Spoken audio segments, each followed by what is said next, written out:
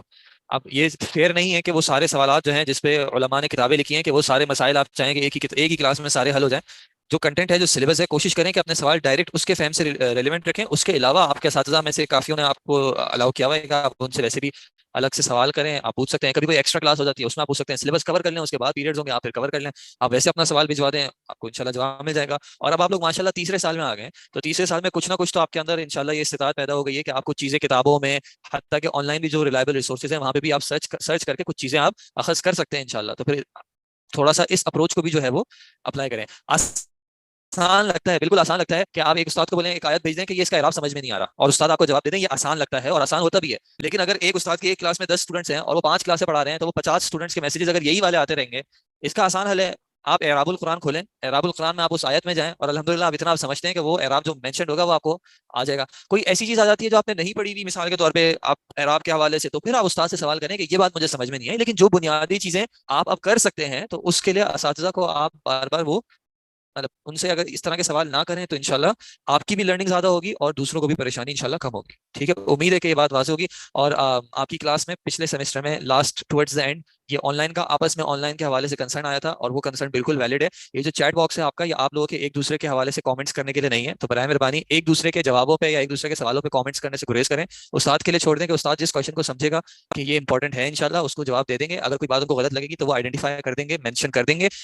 یہ ایک اس کو کیا کہیں، بس یہ ایک ہماری ایک عادت بن گئی ہے کہ پوچھنے والا اکثر جس سے پوچھا جا رہا ہے اس کو بتا رہا ہوتا ہے کہ آپ اس سوال کا نا اس طریقے سے جواب دیں، یا آپ اس سوال کا جواب دیں. جو آپ کے پاس سوالات آئے ہیں اس سوال کا آپ جواب دیں اور اس سوالوں کا جواب آپ نہ دیں، یا آپ اس مسئلے کو اس طرح ہینڈل کریں. تو پھر گزارش ہے کہ پھر آپ اس سیٹ پہ آ کے جواب دے دیں. آپ سے لوگ پوچھ لیا کریں، جب تک آپ سائل ہیں تو پھر آپ جواب جو ہیں وہ مسئول کو اس کے اعتبار سے دینے دیں. ان کو مطلب ایک اسٹوڈنٹ کچھ پوچھتے ہیں اور دوسرے بتا دیں کہ ان کو اس کا جواب دیں اور اس کا جواب نہ دیں. آپ ایسا نہ کریں. استاد کو کہیں نہ کہیں خود ڈٹرمن کرنے دیں کہ کس بات کا جواب دینا ہے، کس کا جواب نہیں دینا، اور اگر دینا ہے تو کس طرح دینا ہے. ٹھیک ہے، امید ہے کہ انشاءاللہ بات واضح ہوگی. اگر کسی کو کوئی بات بری لگی تو بہت معذرت. جی، ہمارا ٹاپک ہے انشاءاللہ قدر کا. قدر کے حوالے سے جی سوری آپ جی page number I don't know which page, آپ کون سی فائل پہ ہیں اس سے ڈٹرمن کرے گا کہ کون سا پیج نمبر ہے. جس میں صرف متن ہے وہ والی یا جس میں شرح ہے وہ والی؟ نہیں، وہ متن والی کتاب کو آپ ڈسکارڈ کر دیں. اب آپ وہ والی کتاب لیں جس میں شیخ صالح الفوزان کی شرح بھی ساتھ موجود ہے. ویسے اگر آپ کے پاس وہ ہے تو پیج نمبر تو مجھے نہیں پتا، but it's after the topic of احوال القیامہ. اس کے بعد جو ہے قدر کا ٹاپک ہے. ملا؟ اچھا خیر، ابھی ہم کتاب پہ تو نہیں ہے. ویسے قدر کے حوالے سے کچھ بنیادی چیزیں ہیں. ان میں سے سب سے پہلی بات یہ کہ اللہ تعالیٰ نے انسان کو علم کچھ سکھایا ہے، کچھ دیا ہے. الرحمن علم القرآن، کہ اللہ نے انسان کو کچھ علم دیا ہے. علم کے اعتبار سے علماء نے علم کی 2 تقسیم کی ہیں کہ علم جو ہے وہ 2 طرح کا ہوتا ہے. ایک علم ہوتا ہے جو کہ فی الخلقی موجود، جو کہ مخلوق کے اندر کیا ہے، موجود ہے، یعنی اللہ تعالیٰ نے مخلوق کو وہ علم عطا کیا ہے. ایسے علم کا انکار کرنا جو ہے وہ کفر ہے. خاص کر اگر ہم شریعت کے علم کی بات کریں تو شریعت کے اعتبار سے اللہ تعالیٰ نے جو علم ہمیں دے دیا ہے اس کا انکار کرنا کفر ہے. اور دوسرا کچھ علم ایسا ہے جو کہ فی الخلقی مفقود، مفقود کا مطلب کیا ہوتا ہے؟ غائب ہے. ٹھیک ہے، مخلوق کے پاس ان اشیاء کا علم نہیں ہے، مخلوق کے پاس نہیں ہے. اس کا یہ مطلب نہیں ہے کہ معاذ اللہ خالق کے پاس بھی نہیں. کچھ علم ایسا ہے جو کہ مخلوق کے پاس نہیں ہے. اس علم کا دعویٰ کرنا جو ہے وہ کفر ہے. جیسے کہ کون سی اگزامپل ہوگی ایسے علم کا دعویٰ کرنا جو کہ مخلوق کے پاس ہے ہی نہیں؟ علم الغیب، کل کیا ہوگا کوئی شخص آپ کو نہیں بتا سکتا. ٹھیک ہے، تو اس اعتبار سے ان کی 2 تقسیم ہو گئی. ایسا علم جو کہ مخلوق میں موجود ہے اور ایسا علم جو کہ مخلوق میں مفقود ہے. کچھ ٹاپکس ایسے ہیں جس کے حوالے سے مخلوق کو صرف اتنا پتا ہے کہ ہاں یہ کوئی چیز ہوتی ہے، لیکن اس کی بہت زیادہ تفاصیل نہیں پتا. مثال کے طور پہ اللہ تعالیٰ کی ذات، اللہ تعالیٰ کی ذات کے حوالے سے انسان اپنا دماغ نہیں چلا سکتا، اپنی عقل کے گھوڑے نہیں دوڑا سکتا، بلکہ انسان اسی چیز پر اکتفا کرے گا جو کہ شارع کی طرف سے مل جاتی، اور جتنی مل جاتی ہے اسی پر اکتفا ہو سکتا ہے، اس کے آگے قیاس آرائیاں نہیں ہو سکتی. اور کون سا علم ایسا ہے جس کے بارے میں اللہ تعالیٰ نے کہا کہ تمہیں زیادہ نہیں پتا؟ قبر کے جو احوال ہیں اس کی کیفیت کے اعتبار سے بھی کہہ سکتے ہیں، اور قرآن میں جو ہے وہ روح کے حوالے سے بھی ہے کہ وَيَسْأَلُونَكَ عَنِ الرُّوحِ قُلِ الرُّوحُ مِنْ أَمْرِ رَبِّي وَمَا أُوتِيتُم مِنَ الْعِلْمِ إِلَّا قَلِيلًا، کہ جتنا دے دیا گیا ہے اسی پر بس اکتفا کرنا ہے کہ یہ رب کے حکم میں سے اس کی کیا ایگزیکٹ تفاصیل ہیں یہ آپ کو نہیں بتائی گئی ہیں. لیکن اس کا کیا مطلب ہے کہ اس وجہ سے انسان کہتے ہیں کہ بھائی جب علم نہیں ہے تو اس کا انکار کر دے؟ ایسا بھی نہیں ہو سکتا. ایک چیز موجود ہے، ایک چیز حقیقت ہے، ہمیں اس کا اگر کمپلیٹ علم نہیں بھی ہے تو اس کے باوجود ہم سے جو تقاضا ہے ہمیں اس کو پورا کرنا ہے. اسی اعتبار سے ہم قدر کے ٹاپک میں دیکھتے ہیں کہ قدر کے حوالے سے علماء نے یہی کہا ہے کہ قدر کے ٹاپک کے معاملے میں ہماری اپروچ توقیفی ہی رہے گی. توقیفی کا کیا مطلب ہوتا ہے؟ کہ بس جو اللہ نے دے دیا ہے اسی پہ ہم اکتفا کریں گے، وہیں پہ رک جائیں گے. اس میں قیاس آرائی نہیں ہو سکتی، اس میں عقل کا کوئی کام نہیں ہے کہ مجھے یہ سمجھ میں آ رہا ہے، یعنی مجھے لگتا ہے کہ اس طرح ہوگا یا مجھے لگتا ہے اس طرح ہوگا. ایسا معاملہ نہیں ہے. تو ایک بات یہ کلیئر کر لیں کہ قدر کے ٹاپک میں توقیف جو ہے وہ طریقہ رہے گا کہ جو چیز کتاب و سنت میں آ گئی اسی پہ اکتفا ہوگا، اسی کو ماننا ہے. عمل کے اعتبار سے ہم دیکھتے ہیں، یعنی اللہ تعالیٰ نے جب ہمیں کچھ احکامات دیے ہیں، کچھ چیزوں کا حکم دیا ہے، کچھ چیزوں سے روکا ہے، تو ہم اللہ تعالیٰ کی ذات کے بارے میں یہ مانتے ہیں کہ اللہ تعالیٰ کی ذات کیسی ہے؟ حکیم ہے. حکیم کا مطلب کیا ہے جی؟ حکمت والی. اللہ تعالیٰ کا کوئی قول، کوئی امر، کوئی عمل، کوئی فعل جو ہے وہ حکمت سے خالی نہیں ہو سکتا. ہم انسان ہیں جو کہ ہم فضول میں بھی کام کر رہے ہوتے ہیں، فضول میں باتیں بھی کر رہے ہوتے ہیں، فضول الفاظ بھی نکال رہے ہوتے ہیں، لیکن خالق کے ساتھ یہ معاملہ نہیں ہے. خالق کا ہر جو فیصلہ ہے، ہر جو کام ہے وہ حکمت سے بھری ہوئی ہے، یعنی اس کے پیچھے کوئی نہ کوئی ریزننگ ہے. لیکن ہم اس چیز کے مکلف نہیں ہیں کہ اگر شریعت ہم سے کوئی تقاضا کرتی ہے تو ہمیں لازمی طور پہ اس کی حکمت پتہ ہو. ہم سے یہ مطالبہ نہیں ہے کہ جب تک آپ کو ایک کام کی حکمت سمجھ میں نہیں آئے آپ اس کام کو جو ہے نہ کریں یا اس چیز پر ایمان نہ لائیں. اگر اللہ تعالیٰ نے کسی چیز کی ہمیں حکمت بتا دی، واضح کر دی، اچھی بات ہے، انسان کا ایمان اور بڑھ جاتا ہے. لیکن اگر کہیں کسی معاملے میں اس کی حکمت کو ظاہر نہیں بھی کیا تو اس کا یہ مطلب نہیں ہے کہ ہم یہ تقاضا کریں کہ نہیں جب تک حکمت سمجھ میں نہیں آئے گی ہم اس میں عمل نہیں کریں گے. مجھے تو سمجھ نہیں آ رہی، میں کیوں کروں؟ ایسا نہیں ہے. جو بنیادی ورڈ ہے اسلام، ٹھیک ہے، مسلم جو عربی میں ہے مسلمون، یہ بنیادی ورڈ کس سے نکلا ہے؟ اسلام. اسلام کا مطلب کیا ہوتا ہے؟ اسلم یسلم. اسلام کا بنیادی مطلب کیا ہے؟ تسلیم ہوتا ہے. سلم یسلم تسلیم. اسلام معنی اپنے آپ کو جھکا دینا، سرنڈر کر دینا. سلامتی والا ہے سلیم یسلم، وہ ہے سلامتی جو السلام علیکم ہم لوگوں کو کہتے ہیں. اسلم یسلم کا مطلب ہوتا ہے اپنے آپ کو گرا دینا، اپنے آپ کو جھکا دینا. اسی لیے آپ عبادت میں بھی دیکھتے ہیں کہ عبادت کے اندر کہتے ہیں کہ ایک معنی ہوتا ہے اپنے آپ کو ذلیل کرنے کا. انسان اپنے آپ کو جھکا دے، اپنے آپ کو ذلیل کر دے اپنے خالق، اپنے رب کے سامنے. تو اسلام کی بنیاد ہی اس چیز پہ کہ انسان اپنے آپ کو جھکا دے، یہ مان لے کہ اللہ تعالیٰ مجھے نہیں پتا آپ کو پتا ہے. تسلیم کرنا اور سر جھکانا،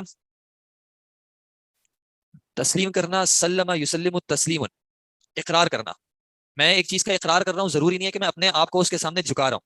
میں یہ اقرار کرتا ہوں کہ یہ میرے بھائی ہیں، اس میں کوئی اپنے آپ کو سرنڈر کرنے کا معاملہ تو نہیں ہے. ہاں میں آپ کو بڑا تسلیم کرتا ہوں تب میں اپنے آپ کو آپ کے سامنے جھکا سکتا ہوں. لیکن اسلام کے اندر اسلم یسلم، اسلام کا معنی ہی ہوتا ہے اپنے آپ کو کسی کے سامنے سبمٹ کر دینا.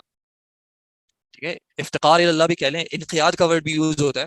ٹھیک ہے، انقیاد اس کا ہی معنی ہوتا ہے اپنے آپ کو کسی کے سپرد کر دینا. ٹھیک ہے، آپ تسلیم میں بھی یہ معنی کہہ لیں، لیکن ویسے یہ فعل افعال جو ہے، یعنی سلم یسلم تسلیم الگ ہے اور اسلم یسلم الگ ہے. مسلم کا ورڈ مسلم نہیں کہا جاتا اس کو کہ یہ تسلیم کرنے والا ہے. مسلم اذ قال له ربه اسلم قال اسلمت لرب العالمین. تو اس اعتبار سے اگر کسی معاملے میں ہمیں کوئی بات سمجھ میں نہ بھی آ رہی ہو، ہم پر لازم کیا ہے کہ ہم اپنے آپ کو اس کے سامنے جھکا دیں. ظاہر سی بات ہے اس جھکانے سے پہلے انسان کا یہ اقرار ضروری ہوگا کہ اللہ تعالیٰ کی ذات جو ہے وہ حکیم ہے. جب انسان اس کنکلوژن تک پہنچتا ہے کہ ہاں میرا رب ہے، وہ سب کچھ جانتا ہے، وہ حکیم ہے، وہ علیم ہے، وہ خبیر ہے، تب انسان یہ کر سکتا ہے کہ ٹھیک ہے اگر مجھے کوئی بات نہیں بھی سمجھ میں آئی لیکن میں اپنے رب پہ بھروسہ کرتا ہوں. میں جانتا ہوں کہ میرا رب کوئی بھی کام جو ہے، کوئی بھی فیصلہ جو ہے وہ حکمت کے بغیر نہیں کرتا. مسئلہ یہ ہے کہ میری اپروچ، یعنی میری عقل میں نقص ہے، میری ریسورسز میں کمی ہے، ہو سکتا ہے بات مجھے سمجھ میں نہ آئے. اور اللہ تعالیٰ نے یہ ٹیسٹ میں سے ایک ٹیسٹ رکھا ہے کہ اللہ تعالیٰ نے ہر چیز کو ظاہر نہیں کیا ہے. سب سے بڑی جو اگزامپل ہے وہ اللہ تعالیٰ کی اپنی ذات کی ہے. سورہ بقرہ میں جو اسٹارٹ ہی ہوئی ہے مومنین کی صفات، وہ کیا ہوئی ہے؟ الذین یؤمنون بالغیب. یہود کا تقاضا یہ کیا تھا کہ ہم کب تک ایمان نہیں لائیں گے؟ جب تک ہم اللہ تعالیٰ کو دیکھ نہیں لیں گے. اللہ تعالیٰ نے بتا دیا کہ یہ معاملہ تو ہونا ہی نہیں، کیونکہ یہ بنیادی ٹیسٹ کے مخالف ہے، کیونکہ ایمان بالغیب جو ہے وہ اس ٹیسٹ کا ایک بہت بڑا تقاضا ہے. تو اسی طرح ہم دیکھتے ہیں کہ شریعت کے بہت سارے امور ایسے ہیں جس کی حقیقت اللہ تعالیٰ نے ہم پر واضح اس طرح نہیں کی ہے. یہ بھی انسان کا ایک ٹیسٹ ہے کہ انسان اپنے آپ کو اس اعتبار سے جھکاتا ہے یا نہیں جھکاتا. دوسری ایک بات آپ کو معلوم ہے کہ شریعت کے احکامات میں، قرآن میں اور احادیث میں کوئی تناقض نہیں ہے، کسی طرح کا آپس میں کانٹرڈکشن نہیں ہے. یہ کانٹرڈکشن ہمیں ظاہری طور پہ لگ سکتی ہے، اور آپ نے اصول حدیث میں بھی پڑھا ہے کہ اگر کہیں ظاہری طور پہ تعارض لگ رہا ہو تو سب سے پہلے کیا کیا جاتا ہے؟ سب سے پہلے تطبیق کی جاتی ہے. ٹھیک ہے. سب سے پہلے تطبیق کی جاتی ہے کہ کوئی ایسا طریقہ ہو جائے کہ جس کے ذریعے جو تمام ادلہ ہیں وہ باقی رہیں اور سب پہ ہمارا عمل بھی ہو جائے اور سب اپنی جگہ برقرار بھی رہیں. دوسرا پھر طریقہ کیا ہوتا ہے؟ دوسرا طریقہ کیا ہوتا ہے؟ ناسخ منسوخ. اگر تاریخ کا یا نص سے وضاحت آ جائے کہ یہاں پہ معاملہ نسخ کا ہے تو نسخ پہ عمل کیا جاتا ہے. لیکن نسخ کے معاملے میں یہ بات انشاءاللہ معلوم ہوگی کہ نسخ صرف اور صرف احکامات میں ہوتا ہے، اعتقادات اور اخبار میں نسخ نہیں ہوتا. کہیں ایسا نہیں ہو سکتا کہ اللہ تعالیٰ نے کہا کہ موسیٰ علیہ السلام اپنی قوم کے پاس اتنے عرصے کے لیے گئے تھے یا اس قوم کے پاس گئے تھے پھر آیت حدیث نسخ کر دے کہ نہیں اس قوم کے پاس نہیں گئے تھے اس قوم کو، ایسا نہیں ہوتا. ٹھیک ہے. نسخ احکام میں ہوتا ہے کہ اللہ تعالیٰ نے پہلے انسان سے یہ مطالبہ کیا ہو کہ تم اس طرح کرو، بعد میں کہہ دیا کہ اس طرح نہ کرو اس طرح کر لو. اور اعتقاد کے حوالے سے بھی نسخ نہیں ہوتا ہے کہ اللہ تعالیٰ پہلے کہے انسان کو کہ تم یہ مانو اور پھر بعد میں کہہ دے کہ نہیں اب یہ نہیں مانو اب یہ مان لو، ایسا نہیں ہوتا. تو چونکہ ہمارا ٹاپک اعتقادات کا ہے یہاں پہ عقیدے کا، تو اس اعتبار سے اس ٹاپک میں نسخ نہیں ہوتا. پھر ایک بات آتی ہے راجح مرجوح کی. ٹھیک ہے. تطبیق نہ ہو رہی ہو، نسخ ہو رہا ہو، نسخ نہ ہو رہا ہو، تو پھر راجح مرجوح اپنی ترجیح کی بات آتی ہے. تو اس اعتبار سے کہیں کہیں پہ راجح مرجوح کے ٹاپک کو دیکھا جاتا ہے کہ کس دلیل کو جو ہے پرائرٹی پہ رکھنا ہے، مقدم رکھنا ہے. اس کی مختلف بنیاد ہو سکتی ہیں. ایک اگر صحیح ہے دوسری حسن ہے تو پھر صحیح کو پرائرٹی مل جائے گی. ایک کے ادلہ زیادہ ہیں، شواہد زیادہ ہیں، دوسرے کے کم ہیں، تو جس کے زیادہ ہوں گے اس کو مل سکتی ہے.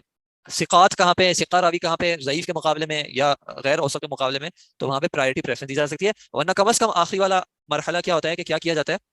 توقف اختیار کیا جاتا ہے کہ اس بارے میں دونوں احادیث یا آیات جو ہیں وہ ثابت ہیں، میری سمجھ میں نہیں آ رہا تو توقف اختیار کیا جائے گا. اس کا یہ مطلب نہیں ہوگا کہ ان کا انکار کیا جائے. تو قدر کے حوالے سے بھی ہم دیکھتے ہیں کہ جو ادلہ ہیں ان میں اگر کسی طرح کا ظاہری تعارض لگ بھی رہا ہے تو علماء نے اس میں تطبیق کی ہے. ٹھیک ہے. اس میں اس کو ریکنسائل کیا ہے کہ کس طرح ان دونوں آیات یا ان دونوں احادیث پہ، ان دونوں احادیث یا آیات کی ایسی کیسی انڈرسٹینڈنگ ہو سکتی ہے کہ ان سب چیزوں کا ایک ساتھ سینس بن جائے، بجائے اس کے کہ ہم کسی ایک چیز کا انکار کریں، کسی ایک چیز کو رد کریں یا اس معاملے میں توقف اختیار کریں. تو یہ دونوں چیزیں ہو گئیں. ایک تو یہ کہ کچھ علم ایسا ہے جو کہ انسان کو نہیں ملا ہے، کچھ چیزوں کی حکمتیں انسان کو نہیں پتا، لیکن ہم سے تقاضا کیا ہے کہ اپنے آپ کو ان چیزوں کے سامنے بھی جھکانا ہے.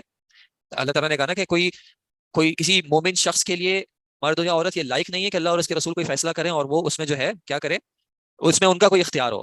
اور دوسری جگہ پہ کیا کہا کہ یہ لوگ اس وقت تک ایمان والے نہیں ہو سکتے جب تک کہ اپنے آپ کو اس چیز کے سامنے نہ جھکائیں جو فیصلہ آپ کر رہے ہیں. اب قدر کا جو معاملہ ہے اس میں یہ بات ہے کہ کچھ علم اللہ تعالیٰ نے ہمیں دیا ہے اور اس میں کچھ انڈرسٹینڈنگ ایسی ہے جو اللہ تعالیٰ نے ہمیں نہیں دی. اسی اعتبار سے ہم دیکھتے ہیں کہ اللہ کے نبی صلی اللہ علیہ وسلم کی حدیث ہے کہ اذا ذکر القدر فامسکوا یا فامسکوا، جب قدر کا ذکر کیا جائے تو اپنے آپ کو روک کے رکھنا. ٹھیک ہے.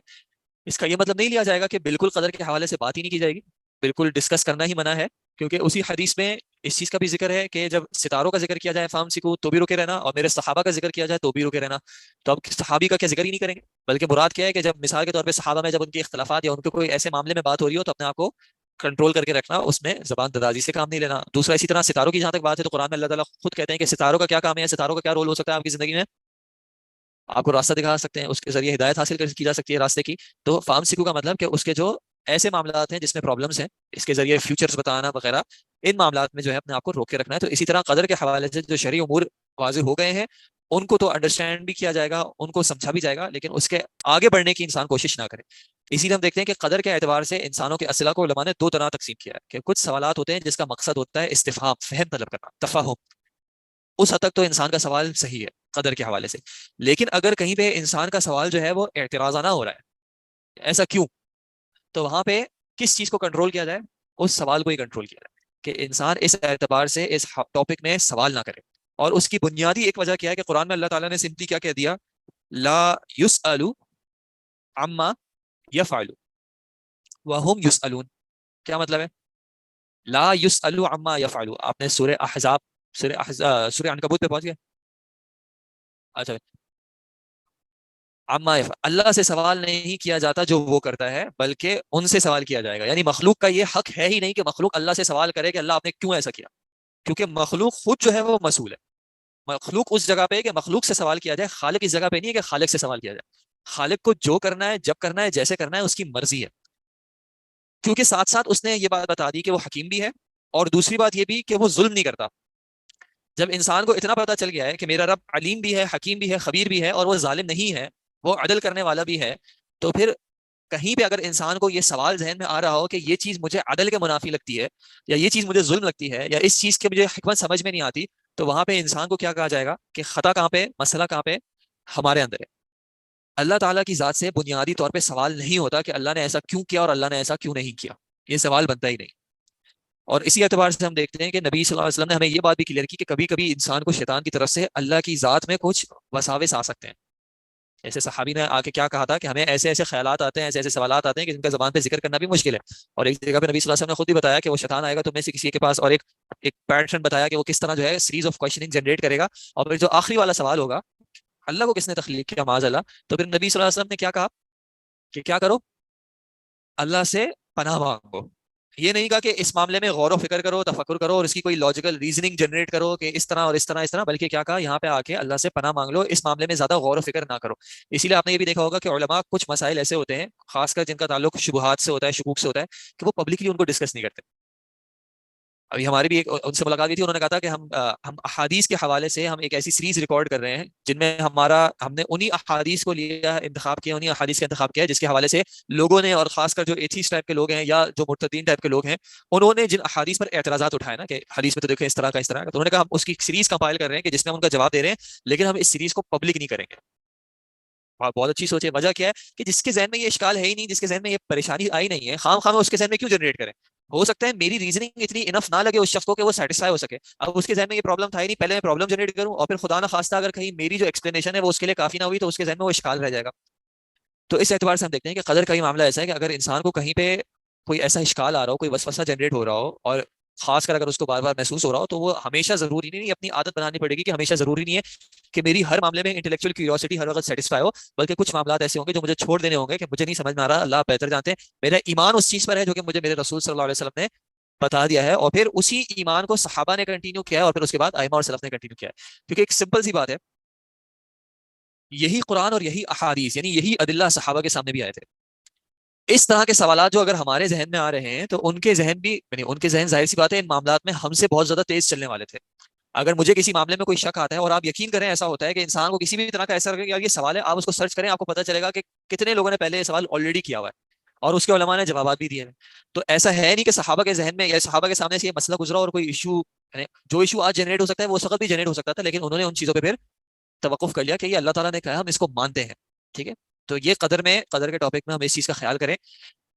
اس میں ہم زیادہ عقل کی بات نہیں ہو رہی، زیادہ اختلافات کی بات نہیں ہو رہی، زیادہ مجادلے کی بات نہیں ہو رہی، مخاصمے کی بات نہیں ہو رہی، جھگڑا کرنے کی بات نہیں ہو رہی. اگر کوئی سوال آ بھی رہا ہے تو اس کا فوکس اسی پہ ہو کہ مجھے فہم مل جائے، اور اگر نہیں بھی ملتا، حدیث میرے سامنے، آیت میرے سامنے، اس کا فہم اگر مجھے صحیح طرح سمجھ نہیں بھی آ رہا، تب بھی میں اس معاملے میں توقف اختیار کروں، روک دوں، چھوڑ دوں.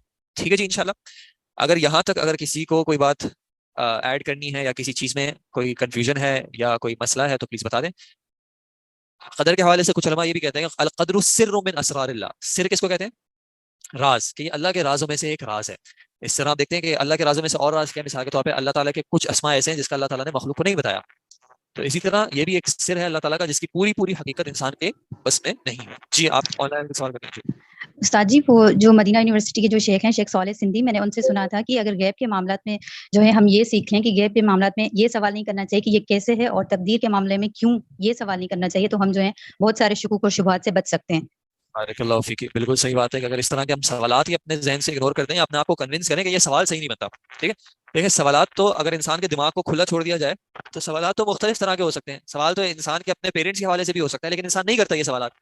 تو کہیں نہ کہیں انسان جا کے اپنے آپ کو کہتا ہے کہ ادب کا تقاضا کیا ہے کہ ان سوالوں سے اجتناب کیا جائے. جی قدر اور تقدیر جو ہے یہ آپس میں لنکڈ ہیں. یہ پھر گرامیٹیکل ڈفرینس دیکھا جا سکتا ہے انشاءاللہ. اوکے جی، تو انشاءاللہ امید ہے کہ یہاں تک کی بات کلیئر ہے. اچھا، آگے پھر یہ بات ہے کہ قدر کے معاملے میں چونکہ امت میں کچھ افتراق رہا ہے، اس کی انڈرسٹینڈنگ میں کچھ ڈفرینس رہا ہے، اور اس ڈفرینس کی جو وجہ ہے کہ آیات میں جو ہے وہ مختلف طرح کی انڈیکیشنز ہیں قدر کے حوالے سے، قضاء کے حوالے سے. تو اس اعتبار سے علماء نے قدر کے جو ہے وہ کچھ درجات بیان کیے ہیں. ٹھیک ہے، قدر کے آپ درجات کہہ لیں یا آپ ارکان کہہ لیں، کہ جب ہم قدر کی بات کر رہے ہوں گے تو قدر سے ہماری مراد کیا ہوگی؟ یہ 4 چیزیں ہوں گی. ان 4 چیزوں میں سے پہلی چیز کیا ہے؟ اللہ کا علم.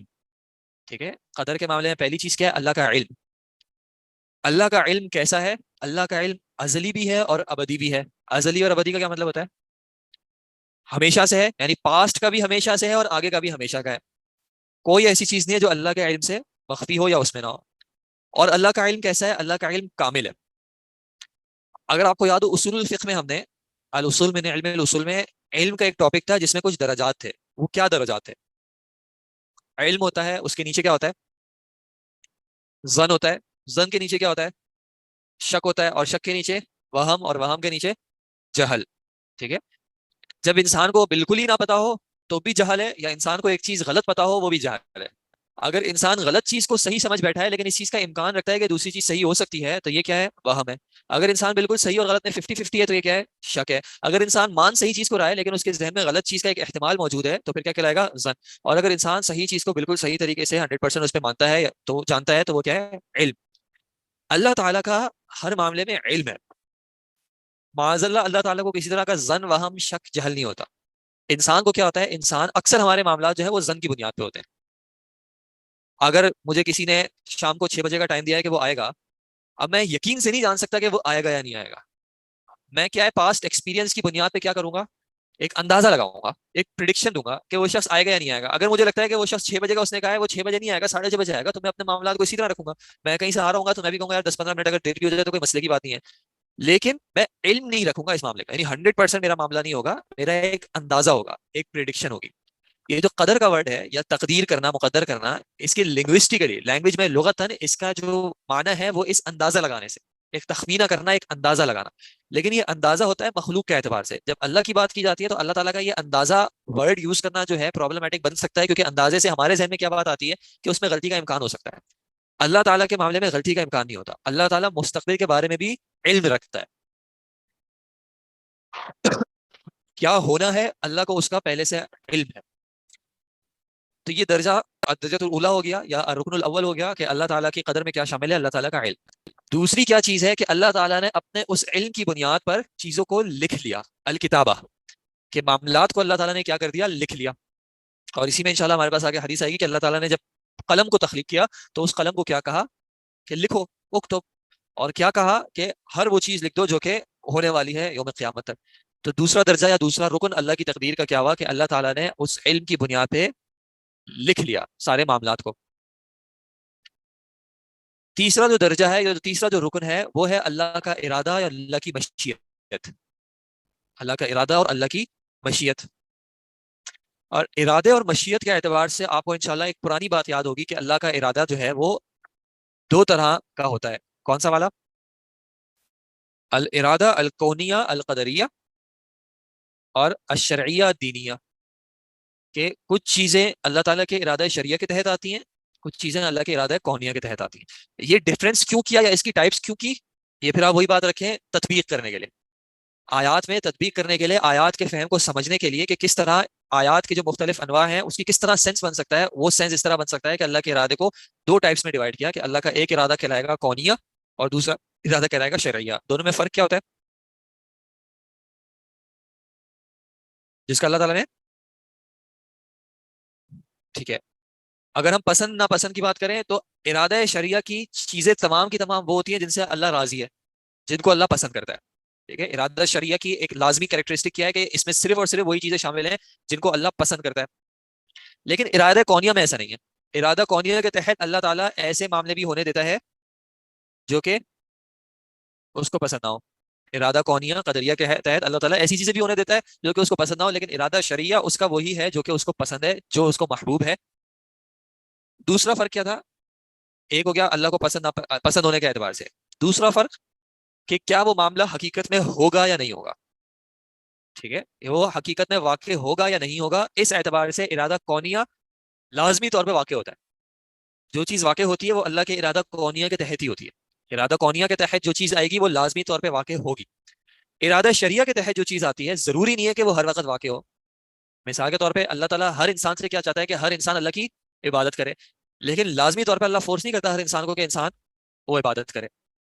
تو ارادہ شرعیہ جو ہے ضروری نہیں ہے کہ وہ ہر وقت واقع ہو رہا ہو، جبکہ ارادہ کونیہ ہر وقت واقع ہو رہا ہوتا ہے. تیسری ایک چیز جو علماء نے تفریق کی ہے وہ کیا ہے کہ ارادہ کونیہ جو ہے وہ اپنی ذات میں مقصود نہیں ہوتا، اس کے ذریعے کچھ اور چیز مقصود ہوتی ہے. جبکہ ارادہ شرعیہ جو ہوتا ہے وہ اپنی ذات میں مقصود ہوتا ہے. اللہ تعالیٰ انسان سے چاہتا ہے کہ انسان اللہ کی عبادت کرے، یہ عبادت فی ذات ہی مقصود ہے. لیکن اللہ تعالیٰ شر کو تخلیق کرتا ہے، کوئی ایسی چیز جو ظاہری طور پہ بری لگ رہی ہوتی ہے تو وہ چیز مقصود نہیں ہوتی، بلکہ اس کے ذریعے کوئی اور چیز، کوئی اور معاملہ ہوتا ہے جو کہ مقصود ہوتا ہے. ٹھیک ہے. تو ضروری نہیں ہے کہ ارادہ کونیہ جو ہے وہ اپنی ذات میں مقصود ہو، بلکہ اکثر اس سے مقصود کچھ اور چیز بھی ہو سکتی ہے، جبکہ ارادہ شرعیہ جو ہے وہ اپنی ذات میں فی ذات ہی مقصود ہوتا ہے. تو تیسرا جو درجہ قدر کا ہے وہ کیا ہے؟ اللہ کا ارادہ اور اس کی مشیت. اب اس میں یہ دونوں چیزیں آ جائیں گی, شرعیہ والکونیہ. چوتھا جو درجہ ہے قدر کا, پہلا تھا علم, دوسرا تھا کتابت, تیسرا تھا ارادہ والمشیہ. چوتھا جو درجہ ہے وہ ہے ایجاد اور تخلیق. ایجاد اور تخلیق یعنی اللہ تعالیٰ ایک چیز کو تخلیق کر دیتا ہے, اس کو وجود میں لے آتا ہے. ٹھیک ہے جی. تو یہ چار جو ہیں ایسپیکٹس ہیں قدر اور قضا کے. جو بھی معاملات قدر و قضا کے اندر آتے ہیں وہ ان چاروں کی انڈرسٹینڈنگ میں سمجھے جا رہے ہوتے ہیں کہ وہ کون سے درجے کے اعتبار سے ہیں, کس لیول میں ہیں, کہاں پہ کیا ہو رہا ہے. اچھا, اب یہ جو کتابت کی بات ہے, مثال کے طور پہ یہ کتابت سے مراد کون سی کتابت ہے؟ لوح المحفوظ میں. ٹھیک ہے. اچھا, اب اس میں علماء کا انڈرسٹینڈنگ میں کچھ اختلاف ہے کہ لوح المحفوظ میں جو کتابت ہے وہ مجمل ہے یا مفصل ہے. مثال کے طور پہ قرآن جو ہے اس کا ذکر لوح محفوظ میں یا پورا قرآن لوح محفوظ میں؟ ٹھیک ہے, اللہ تعالیٰ نے کتاب لوح محفوظ میں یہ لکھا ہے کہ اللہ تعالیٰ قرآن نازل کرے گا, یہ ہے, یا پورا قرآن ڈیٹیل میں جو ہے وہ موجود ہے. اس میں کوئی علماء کا کچھ اختلاف ہے کیونکہ اس بارے میں کوئی بہت زیادہ کھلی وضاحت نہیں ہے, کچھ کرائے کچھ کرائے. تو اسی طرح جو ہم کتابت میں دیکھتے ہیں کہ کتابت ایک کتابت ہے جو لوح محفوظ میں ہے, دوسری ایک اور کتابت کون سی ہوتی ہے؟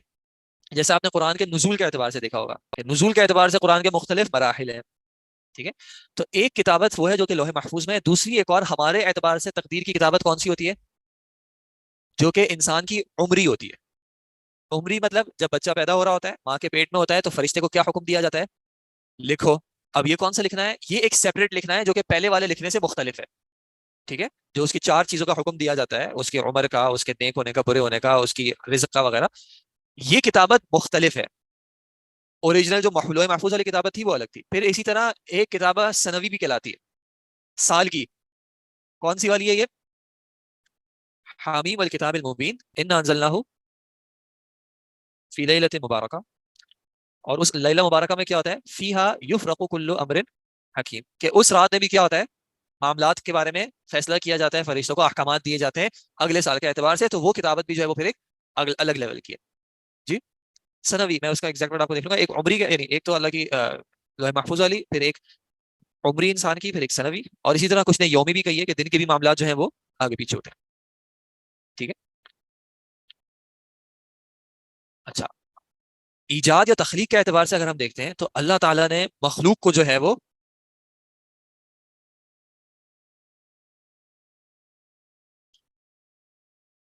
تخلیق کیا. سوال یہ ہے کہ ہم جو افعال کرتے ہیں کیا اس کو بھی اللہ تعالیٰ تخلیق کرتا ہے یا اللہ تعالیٰ نے صرف مخلوق کو تخلیق کیا؟ ٹھیک ہے, تو اس میں آگے بھی انشاءاللہ ہم دیکھیں گے صحیح بات کیا ہے. واللہ خلقکم وما تعملون. واللہ خلقکم, اللہ نے کیا کیا؟ خلقکم, تمہیں بھی پیدا کیا, وما تعملون, اور اس کو بھی جو تم عمل کرتے ہو. ٹھیک ہے, اللہ نے تمہیں بھی تخلیق کیا اور اس کو بھی جو تم عمل کرتے ہو. جب انسان کوئی عمل کرنا چاہتا ہے تو وہ اللہ کے اذن کے بغیر نہیں ہو سکتا. اگر اللہ اجازت دے گا, اللہ اس فعل کو ہمارے لیے تخلیق کرے گا, تبھی وہ ہو سکتا ہے. اگر اللہ تعالیٰ نہیں کرے گا تو یہ معاملہ نہیں بڑھ سکتا. ٹھیک ہے جی. اچھا, اب ایک معاملہ جو میرے اپنے پرسنل ایکسپیرینس میں لائے گا, کچھ لوگوں کا یہ سوال آتا ہے, اللہ تعالیٰ خالق ہے, اپنی مخلوق کے ساتھ کیا کرنا ہے, کب کرنا ہے, کیسے کرنا ہے, ٹیکنیکلی یہ اس کی مرضی ہے. جب آپ پیج پہ کچھ لکھتے ہیں پھر آپ کا دل ہوتا ہے, آپ کہتے ہیں, یا مثال کے طور پہ ایک آرٹسٹ جو ہوتے ہیں ڈرائنگ کرتے ہیں, اب ایک آرٹسٹ ہے وہ ڈرا کر رہا ہے, محنت کر رہا ہے, اب تھوڑی دیر بعد وہ اس کو کچھ اریز کرتا ہے, تو ہم کیا کہتے ہیں؟ اس کی مرضی, اس کو اریز کرنا ہے اریز کریں, اس کو اس میں کچھ چینج کرنا ہے اس کی مرضی, اس کو چینج کرتے ہیں. آپ یہ تو نہیں کہتے نہیں تم نے ایک بار ڈرا کر لیا, اب اس ڈرائنگ کا حق ہے کہ اس کو بھی تبدیل نہ کیا جائے, اس ڈرائنگ کا حق ہے کہ تم اس پیج کو پھاڑو نہیں, اس ڈرائنگ کا حق ہے کہ تم اس کو پروٹیکٹ کر کے محفوظ کر کے رکھو. نہیں کہتے, تم نے بنایا تمہاری مرضی, تمہارے پیسے, جو دل چاہے کرو, تمہارا گھر ہے, ایسے بنانا ہے ایسے بناؤ, ویسے بنانا ہے ویسے بناؤ. اس بات کو ہم مخلوق کے لیے تو اپلائی کرتے ہیں. تو خالق کا معاملہ ایسے بھی لولا ہے. خالق اگر اپنی مخلوق کے ساتھ یہ کرے کہ اس کو مخلوق کو پیدا ہی کرے پین میں, اس کو زندہ بھی رکھے پین میں, اس کو مار بھی دے پین میں, تو خالق کی مرضی. یہ بنیادی معاملہ ہے. خالق کسی کو او نہیں کرتا کہ میں نے چونکہ تمہیں تخلیق کیا ہے اس وجہ سے I owe this to you. No, he does not owe anyone anything. اللہ تعالیٰ اگر اپنے اوپر کوئی چیز لازم کرتا ہے تو وہ اس لیے لازم ہو جاتی ہے کہ اس نے خود کیا ہے. مخلوق کے اوپر کوئی چیز, مخلوق کا کوئی حق نہیں بنتا کہ مخلوق ہے آپ کے اوپر معاذ اللہ یہ چیز لازم ہے, ایسا نہیں ہوتا. اسی لیے جہاں بھی اس طرح کی بات ہوتی ہے نا کہ اللہ نہیں کر سکے گا یا اللہ مخلوق کے سامنے مجبور ہو جائے گا, اور اسی لیے یہ جو اللہ تعالیٰ کی طرف اولاد کی نسبت کرنا کہ نصارہ نے کیا، یہود نے کیا، مشرکین نے کیا.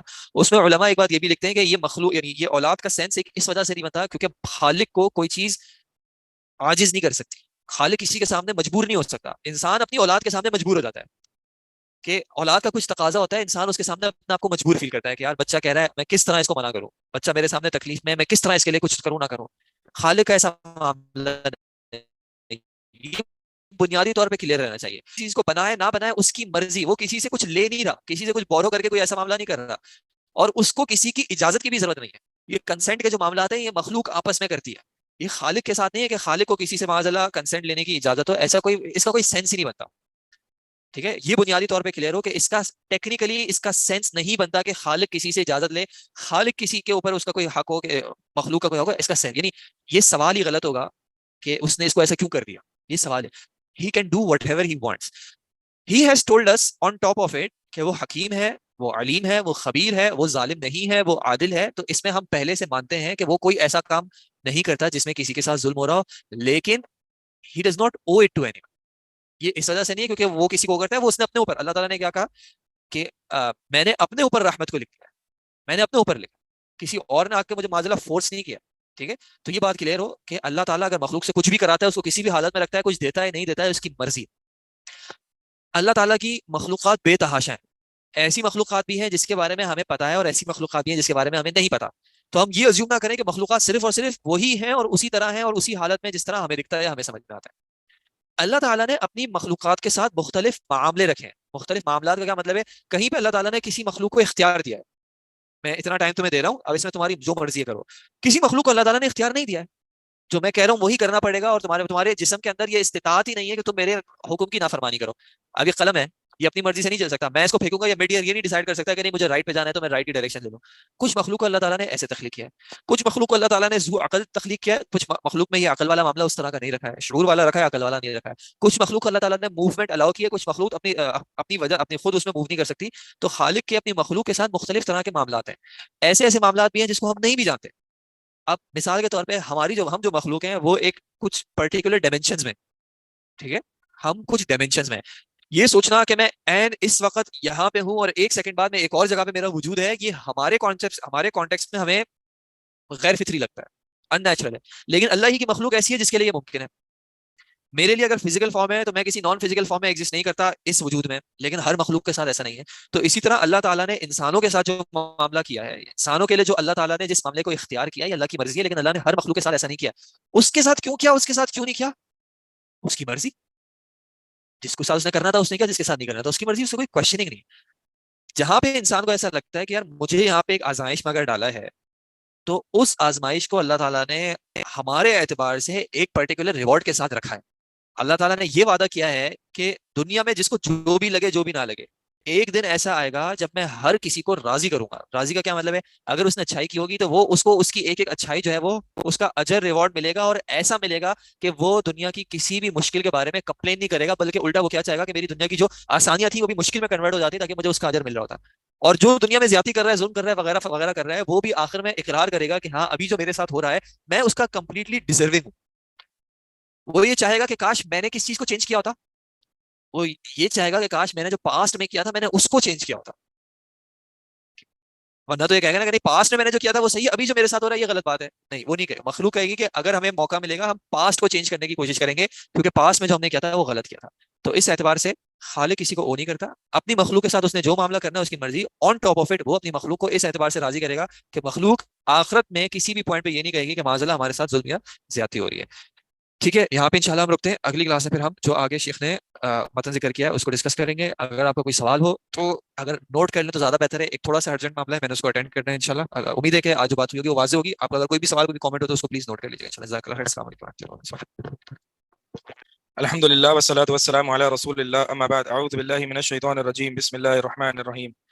فکلا اخذنا بذنبہ، ہم نے سب کو ان کی گناہوں کی وجہ سے پکڑ لیا. بذنبہ، ذنب جو ہے وہ مفرد ہے یا جمع ہے؟ تو کیا ایک ہی گناہ تھا ان کا؟ فکلا اخذنا بذنبہ، ہم نے ان کے ایک گناہ کی وجہ سے پکڑ لیا، یہ معنی ہے. آواز نہیں آ رہی آن لائن؟ سر آ رہی ہے آواز الحمدللہ. ٹھیک. جی بتائیں مفرد کیوں آیا یہاں پہ؟ کیا ایک ہی گناہ تھا؟ نہیں، مفرد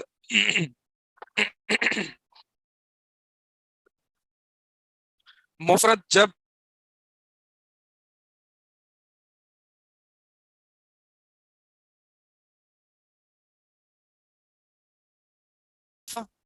یہ نعمت اللہ، یہ اضافت کے ساتھ مفرد آیا نا، تو اللہ کی کوئی ایک نعمت تو نہیں ہے، بہت سی نعمت ہے. مفرد جب اضافت کے ساتھ آیا تو یہ عموم کا فائدہ دیتا ہے. سمجھ آ گئی؟ فمنهم من ارسلنا علیہ حاصب، تو ان کے مطلب بہت گناہ تھے. ظاہر سی بات ہے بنیادی وجہ جو ہے وہ شرک، اور جیسے کہ لوط علیہ السلام کی قوم کی بنیادی وجہ جو ہے وہ ہم جنس پرستی کی، اور قوم شعیب کی جو ہے وہ وہ ناپ تول میں کمی کرنا. فمنهم من ارسلنا علیہ حاصبا، ان میں سے وہ ہیں جو جن پر ہم نے بھیجا حاصبا پتھراؤ والی آندھی. ومنهم من اخذت، یہ کون ہیں جن پر حاصبا ایسی آندھی آئی؟ سخرنا علیہم 7 لیال و8 ایام حسوما فترى القوم فيها سرعا كأنهم اعجاز نخل خاویہ. سورہ حقہ میں قوم عاد 7 دن رات 8 راتیں مسلسل یہ آندھی پتھراؤ والی سب چیز کو اکھاڑ کے پھینک دے. یہ ایسے ہو گئے جیسے کہ كأنهم اعجاز نخل خاویہ، کھجور کے ٹرنکس دیکھیں کتنے لمبے ہوتے ہیں، کھوکھلے تنے ہو گئے. یعنی اس سے یہ پتہ چلتا ہے قوم عاد کے جو لوگ تھے بڑے لمبے لمبے تھے. یہ قوم عاد ہے. ومنهم من اخذته الصیحہ، اور ان میں سے ایسی قوم ہے کہ جن کو پکڑ لیا الصیحہ نے، چیخ نے. یہ کون ہے؟ قوم سمود بھی ہے. جی سمود کے بارے میں بھی ہے، شعیب کے بارے میں بھی ہے علیہ السلام. ومنهم من خسفنا به الارض، اور ان میں سے وہ ہیں جنہوں ہم نے زمین میں ڈسا دیا. یہ کون ہے؟ قوم لوط. قوم لوط کے بارے میں بھی آتا ہے، لیکن زیادہ یہ اس میں قارون بھی ہے. قوم لوط کے بارے میں کے خزانے جو ہے وہ اوپر اٹھایا گیا اور پھر دوبارہ سے زمین کے اندر ڈسا دیا گیا. تو دونوں ہو سکتے ہیں مراد، اللہ تعالیٰ عالم. ومنهم اور قارون تو اکیلا ایک انسان تھا، تو اس کو قوم میں لیں گے ہم. ومنهم یعنی ان میں سے، اوکے بارک اللہ. فکلن ہر ایک کو، قوم بھی آ سکتی ہے اس میں، لوگ بھی آ سکتے ہیں. ومنهم من خسفنا به الارض ومنهم من اغرقنا، ان میں سے وہ ہیں جنہیں ہم نے غرق کر دیا. یہ کون ہے؟ قوم نوح علیہ السلام. فرعون کو بھی تو کیا نا. وما فرعون اور ان کے ملئہ. وما كان الله ليظلمهم ولكن كانوا انفسهم يظلمون، اور نہیں تھا کہ اللہ تعالیٰ ان پر ظلم کرتا، لیکن نہیں. وما كان الله ليظلمهم، نہیں اللہ تعالیٰ نے ان پر کچھ بھی ظلم کیا. ولكن كانوا انفسهم يظلمون، لیکن انہوں نے اپنے نفسوں پر ظلم کیا. انفسهم يظلمون کا مفعول مقدم ہے. مثل الذين اتخذوا من دون الله اولیاء، ان لوگوں کی مثال جنہوں نے اللہ کے علاوہ مددگار بنا لیے تھے، اولیاء. کمثل العنکبوت، ان کی مثال کس طرح سے ہے؟ ان کی مثال مکڑی کی طرح ہے. اتخذت بیتا، ایسی مکڑی جس نے گھر بنایا. وان اوہن البیوت لبیت العنکبوت، اور بے شک کمزور ترین گھروں میں سے جو گھر ہے وہ مکڑی کا گھر ہے. کتنا کمزور ہوتا ہے اس کا جال، آپ کو پتا ہے. لو کانوا یعلمون، کاش کہ یہ جانتے ہوتے ہیں. کہ یہ جانتے نہیں مکڑی کا گھر بہت کمزور ہوتا ہے؟ جانتے تھے، لیکن یہ نہیں جانتے تھے کہ وہ جو حرکت کر رہے ہیں وہ اس کی مثل ہے. اللہ تعالیٰ یہ جو مثال بیان کی ہے یہ مکڑی کی، تو یہ مثال یہاں پہ کیسے فٹ آ رہی؟ بڑی آسان مثال ہے، بتائیں ذرا. کہ غیر اللہ کو مددگار یا غیر اللہ کو معبود بنانا یہ مکڑی کے گھر کی طرح ہے. کیا مطلب ہے اس کا، بتائیں ذرا. جی عبدالصمد بھائی، آسان سی مثال ہے. ہاں نہیں سمجھ آ رہی؟ جی آپ میں سے کسی سر کو آ میں رہی؟ بتاؤں؟ جی میں بتاؤں سر. جیسے مکڑی کا جالا ہوتا ہے، وہ کسی چیز سے بھی انسان کو نہیں بچا سکتا نا، نہ دھوپ سے، نہ گرمی سے، نہ کسی بھی چیز سے، کچھ بھی اس کو پروٹیکشن نہیں ہوتی. اسی طرح غیر اللہ کی جب ہم کرتے ہیں عبادت یا ان کو پوچھتے ہیں تو وہ بھی کسی چیز سے نہیں بچا سکتے ہم کو. صحیح، یعنی کوئی سہارا نہیں ہے. یعنی جو غیر اللہ کی طرف اپنا سہارا لے کے جاتا ہے تو وہ سہارا نہیں ہے، بڑا کمزور ترین سہارا ہے. ٹھیک ہے. حتیٰ کہ یہ مثال ایسی ہے کہ جیسے کہ اللہ تعالیٰ نے سورہ مریم میں شاید اتخذوا من دون اللہ آلہۃ لیکونوا لہم عزا کلا سیکفرون بعبادتہم لیکونون علیہم ضدا. یہ جو آیت ہے اس میں یہ ہے کہ یہ کفار ہے. کفار نے کیا کیا کہ کفار نے اللہ کے علاوہ دیگروں کو معبود بنایا تاکہ ان کے لیے عزت ہو جائے، تاکہ یعنی اپنی ایک عزت ہو اس دنیا میں اور آخرت میں. یعنی آخرت میں ان کو بچا لیں گے اور دنیا میں بھی ان کو بچا لیں گے. لیکن اللہ تعالیٰ نے فرمایا کلا سیکفرون بعبادتہم ویکونون علیہم ضدا، بلکہ یہ ان کی عبادت کا انکار کر دیں گے اور ان کے مخالف ہو جائیں گے. یعنی جس وجہ سے یہ غیر اللہ کو پکار رہے تھے ان کو وہ مقصد کا الٹ ملے گا. اس سے یہ قاعدہ بھی ملتا ہے کہ جو شخص اللہ کی نافرمانی میں کسی کو ترجیح دیتا ہے تو اللہ تعالیٰ اس کا جو مقصد ہوتا ہے اس کو الٹ سزا دیتا ہے. تو وہ غیر اللہ کو جو پکار رہا ہے وہ کس لیے پکار رہا ہے؟ تاکہ اپنے آپ کو معزز رکھ سکے اس دنیا میں اور آخرت میں. لیکن دنیا اور آخرت میں اس کو کیا ملتی ہے؟ رسوائی. تو یہ جو غیر اللہ کو پکار رہا ہے یہ بیت العنکبوت کی طرح ہے کہ وہ مکری کا جال، کہ مکری یہ سمجھتی ہے کہ میں نے یہ گھر بنا لیا اور مجھے یہ محفوظ کر لے گا، اور اس کی ایکسپیکٹیشنز کے بالکل اس کو مخالف رزلٹ ملتا ہے.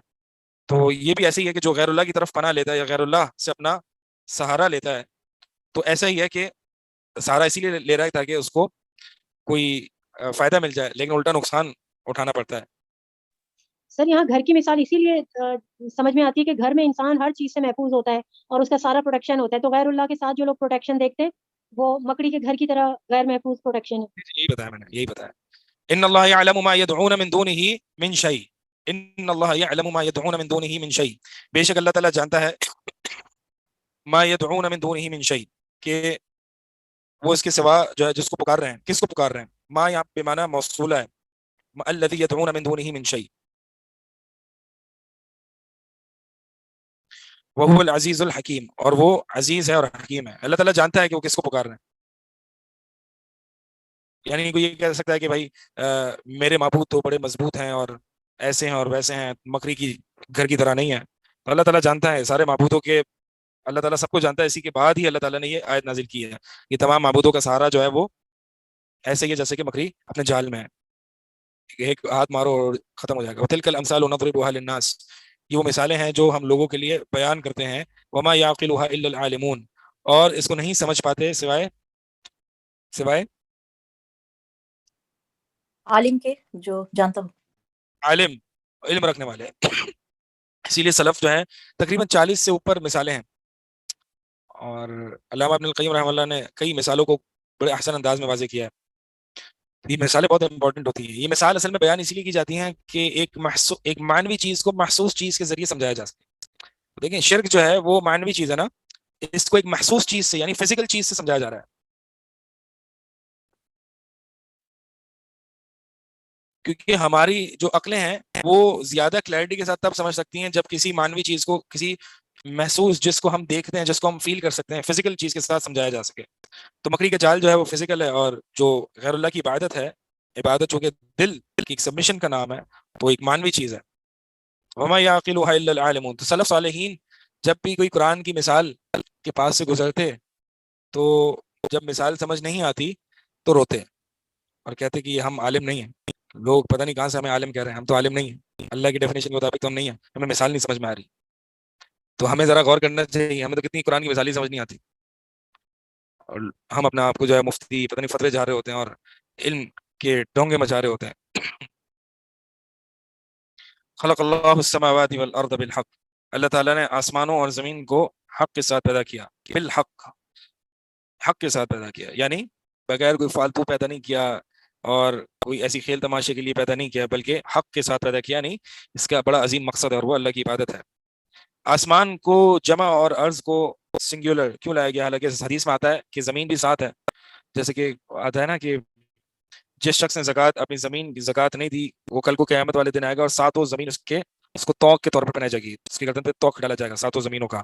تو اس کا مطلب یہ ہے، اور قرآن میں بھی آتا ہے والارض مثلہن، کہ زمین بھی ساتوں آسمان کی طرح ہے.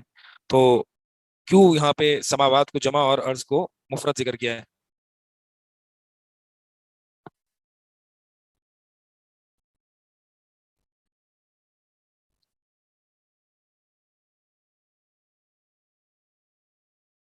ایک کامنٹ ہے، جالا تو پھر بھی مکڑی کے لیے آسرا اور پناہ گاہ ہے، لیکن شرک تو بے سہارا ہے.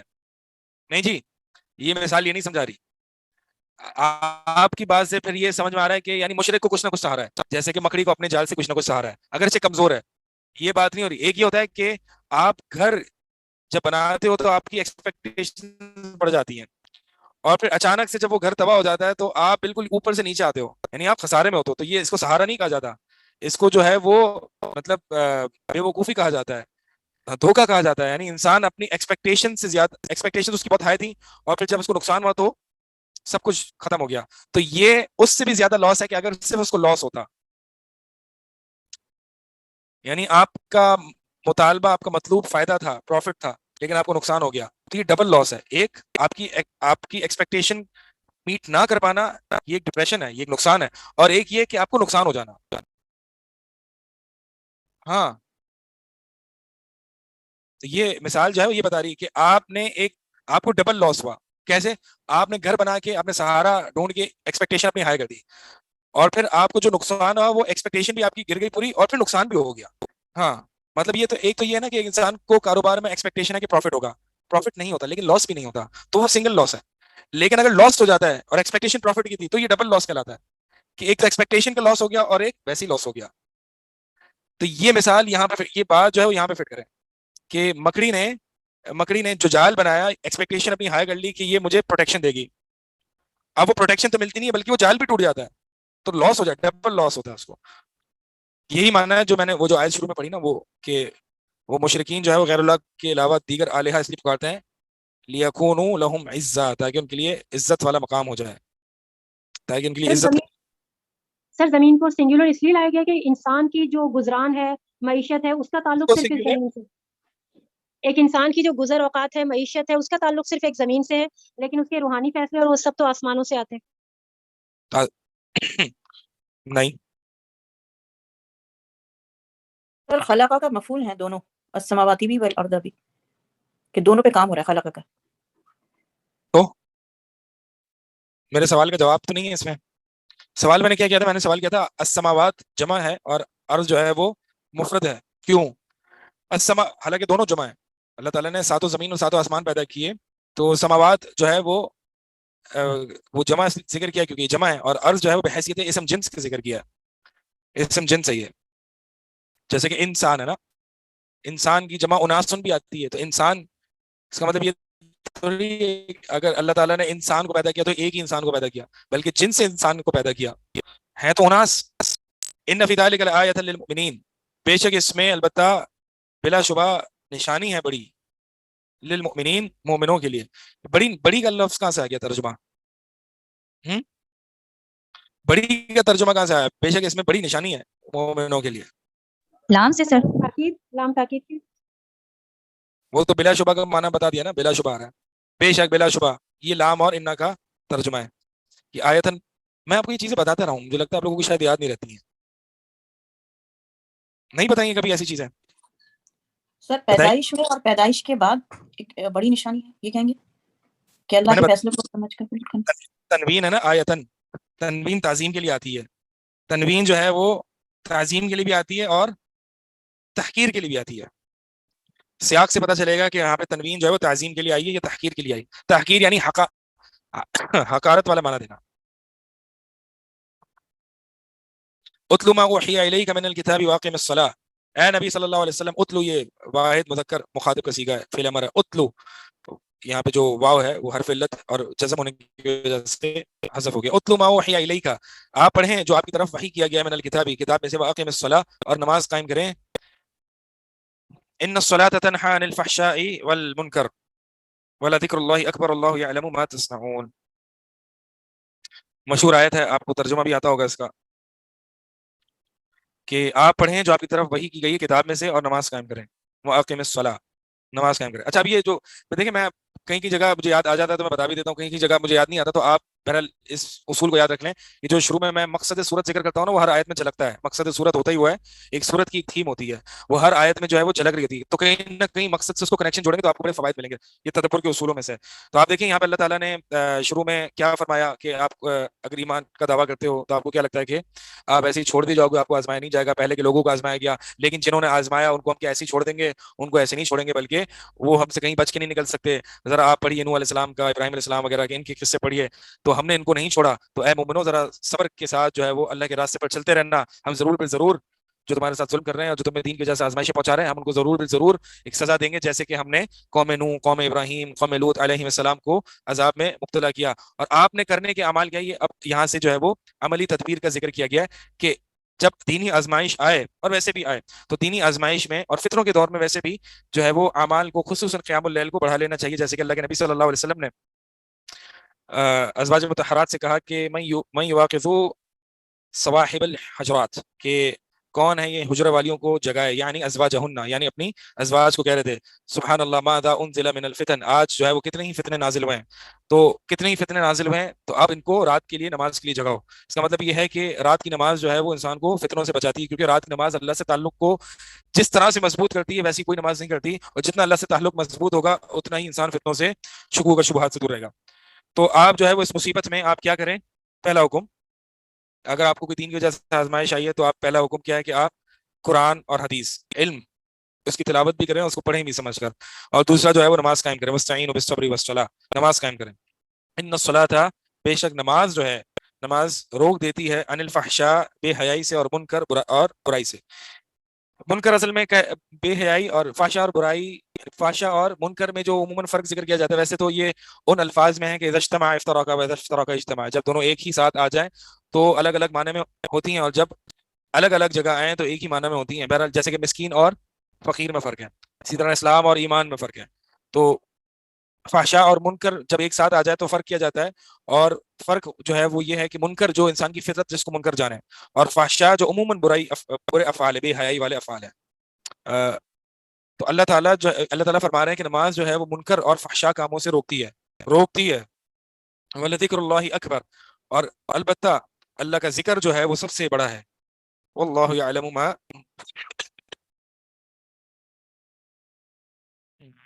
صحیح، نماز جو ہے وہ برائیوں سے روکتی ہے کہ انسان جو ہے وہ،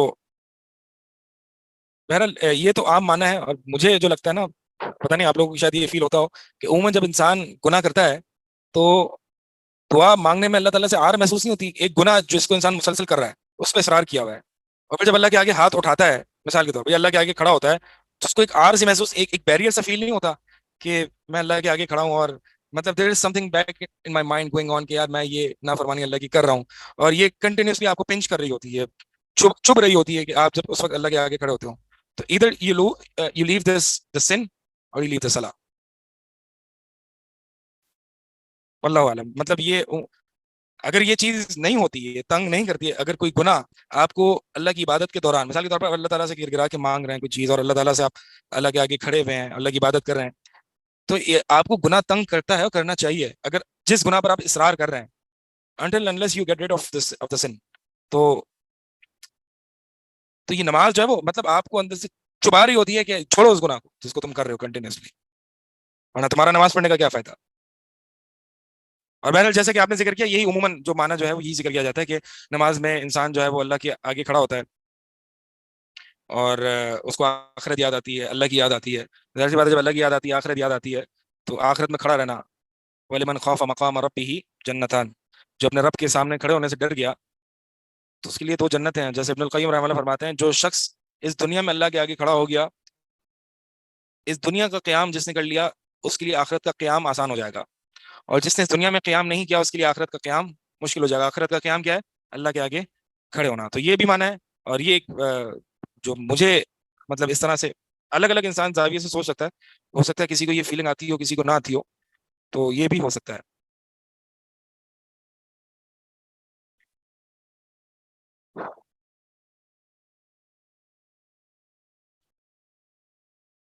تو ایک انسان جس کی نماز سالڈ ہو نا، اس کی دعائیں سالڈ ہو، اور پھر وہ کنٹینیوسلی گناہ پر اصرار بھی کر رہا ہو، یہ دونوں چیزیں ریکنسائل نہیں ہو سکتی۔ کہیں نماز میں مسئلہ ہوگا تبھی وہ گناہوں کو کنٹینیوسلی کر رہا ہے، ایک گناہ پر اصرار کر رہا ہے، ورنہ یہ دونوں چیزیں بیک وقت ایگزسٹ نہیں کرتی، یا تو یہ گناہ رہے گا یا پھر سالڈ والی نماز رہے گی بس۔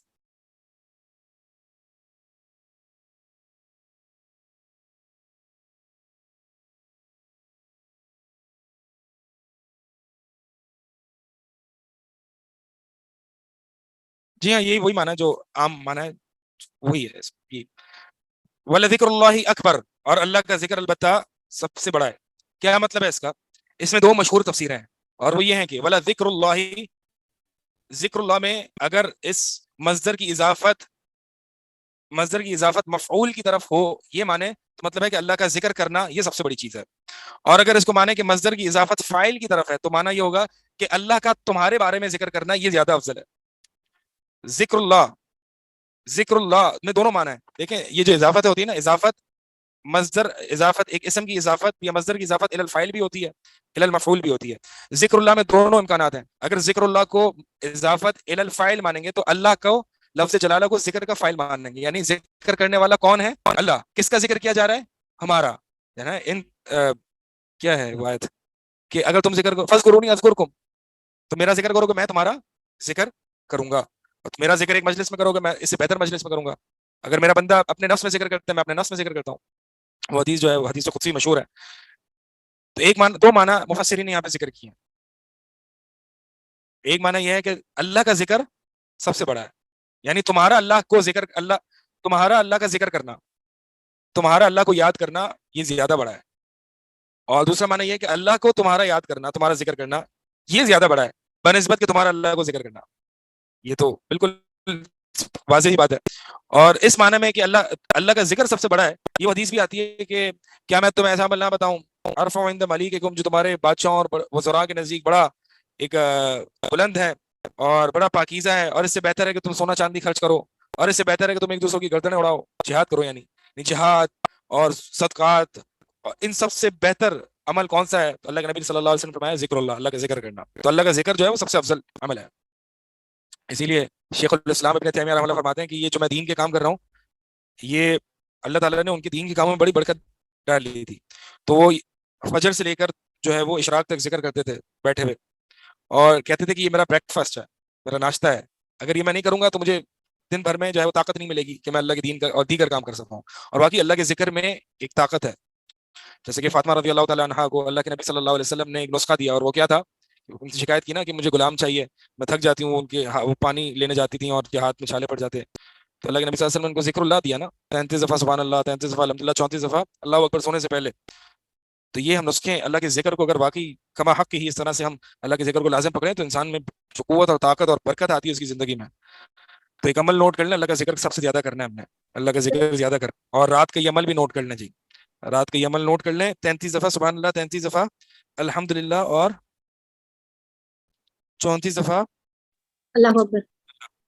جی ہاں سر اللہ. ایک سر پلیز ایک بات یہ بتا دیں کہ جو یہ کہا گیا نا ولا ذکر اللہ اکبر، تو کسی کمپیریزن میں کہا گیا کہ اس سے بڑی چیز، یا بس میں آ رہا ہوں، رک جائیں، آ رہا ہوں. یہ دو جو مشہور تفسیریں تھیں، یہ تفسیریں دو مشہور ہیں.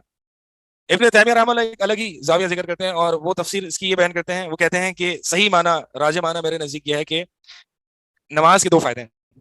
نماز کے دو فائدے ہیں. ایک یہ ہے کہ وہ برائی سے روکتی ہے، اور دوسرا فائدہ یہ ہے کہ اس میں اللہ کا ذکر ہے. اور جو دوسرا فائدہ ہے یہ زیادہ بڑا فائدہ ہے. ٹھیک ہے، ہوگی آپ کے سوال کا جواب.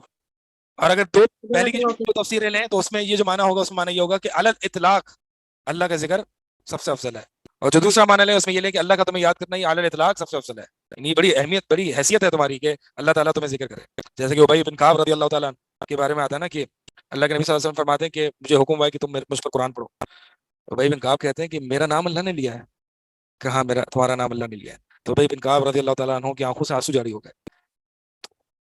آپ کہتے ہیں لا الہ الا اللہ، تو اللہ تعالیٰ جواب دیتا ذکر کا، صدق عبدی لا الہ الا انا، اور لا حول ولا قوت اس کا بھی جواب ملتا ہے. سورہ فاتحہ کا جواب ملتا ہے اذا قال العبد الحمد للہ رب العالمین قال اللہ سبحانہ وتعالی حمدنی عبدی، واذا قال الرحمن الرحیم قال اثنى علی عبدی، واذا قال مالک یوم الدین قال مجدنی عبدی.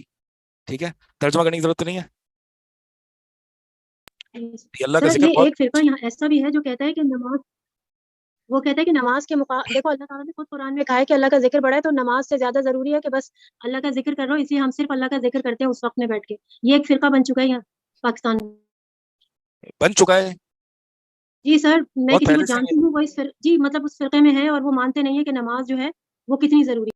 وہ یہ کہتے ہیں نا اور کہ اس کے وعبد، بعد یہ صوفیاں ہیں بھائی، یہ صوفیاں ہیں، بنا نہیں ہے. وہ کہتے ہیں وعبد ربک حتی یاتیک الیقین، اللہ کی عبادت کرو یہاں تک کہ تمہیں یقین آ جائے. یقین یعنی ان کے صوفیہ کے جو مراتب ہے نا، مرتبہ معرفت، مرتبہ فنا فی اللہ، مرتبہ یقین، جب تم یقین کے مرتبے پہ آ جاؤ تو بس عبادت چھوڑ دو، کیونکہ اللہ نے فرمایا وعبد ربک حتی یاتیک الیقین. اور جو ہم مزاروں پر چرسی موالی بیٹھے ہوئے دیکھتے ہیں وہ یقین کے مراتب پر ان کے نزدیک پہنچ چکے ہوتے ہیں، تو اس لیے وہ عبادت نہیں کرتے. بہرحال جو دوسرے جو ہائی لیول صوفیاں ہیں ان کے نزدیک جو ہے وہ عبادت الوجود کا جو عقیدہ جو انٹرنلائز کر لے وہ یقین کا مرتبہ ہے. تو یہ جو ہے وہ بہت پہلے سے ہی صوفیہ کی آیت. حالانکہ یقین کا معنی جو آیت میں وہ کیا ہے؟ موت ہے. موت تک ہے جو ہے وہ عبادت کا. یعنی اللہ کے نبی صلی اللہ علیہ وسلم کو کبھی یہ درجہ نہیں ملا، تمہیں مل گیا. اللہ کے نبی صلی اللہ علیہ وسلم تو آخر وقت تک جو ہے وہ بیٹھ کے نماز پڑھا رہے ہیں. دو شخص کے سہارے نماز امامت کرانے آ رہے مرض الموت میں, تو اللہ کے نبی صلی اللہ علیہ وسلم کو یہ مرتبہ نہیں ملا جو تمہیں مل رہا ہے آج کل. اچھا, اب یہ اس لیے بہت سے لوگ جو ہیں مطلب علماء فرماتے ہیں, اہل علم فرماتے ہیں کہ اگر آپ کی نمازیں آپ کو برائیوں سے نہیں روک رہی تو ہمیں غور و فکر کرنا چاہیے کہ شاید نماز ہی صحیح نہیں ہے.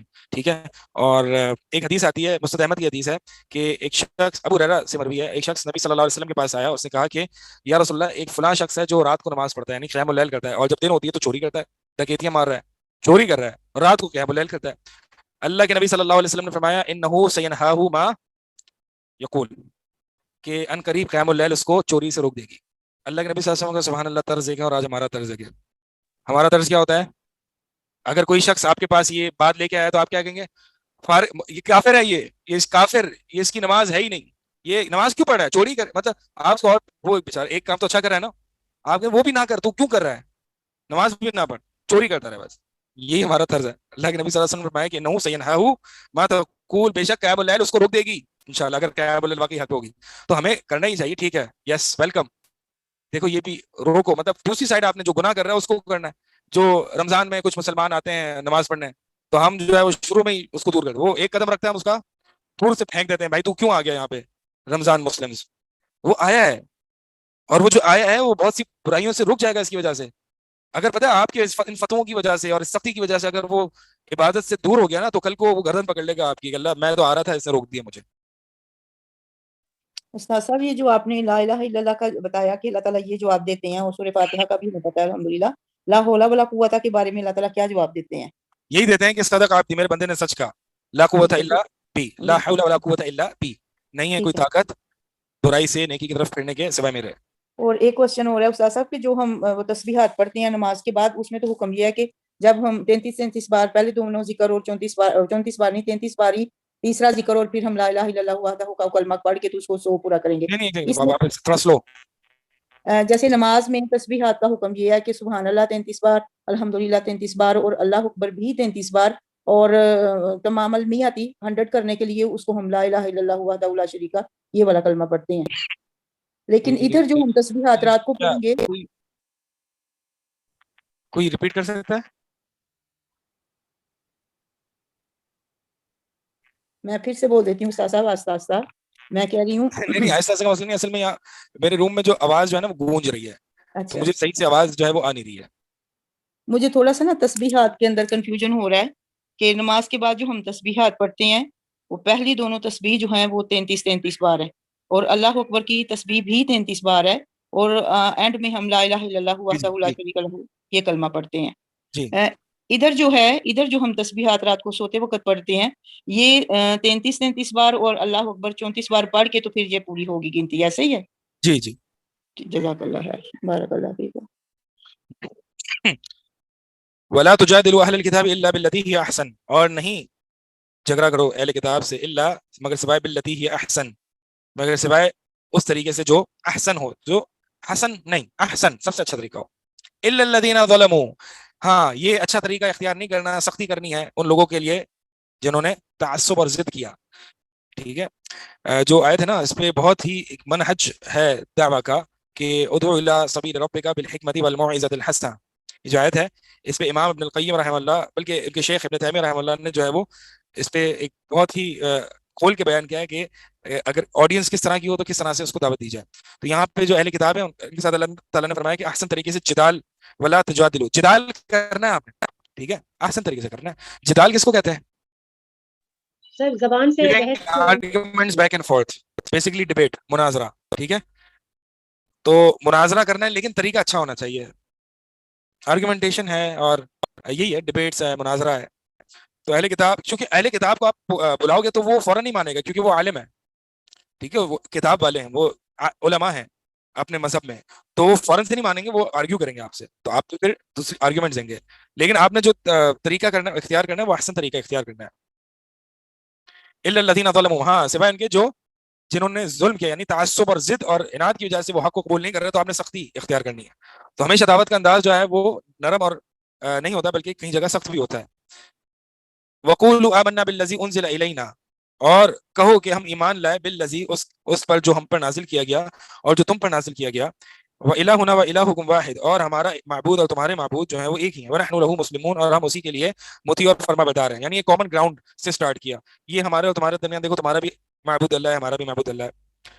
جو تم پر کتاب نازل کی گئی ہم اس پر بھی ایمان لاتے ہیں، اور جو ہم پر نازل کیا گیا ہم پر بھی ایمان لاتے ہیں. تو ذرا بتاؤ کہ جب تمہارا معبود اور ہمارا معبود ایک ہی ہے تو پھر عبادت دوسروں کی کیوں، اطاعت دوسروں کی کیوں؟ وہی معبود ہے جس نے موسیٰ علیہ السلام کو بھی بھیجا، اسی نے محمد رسول اللہ صلی اللہ علیہ وسلم کو بھی بھیجا.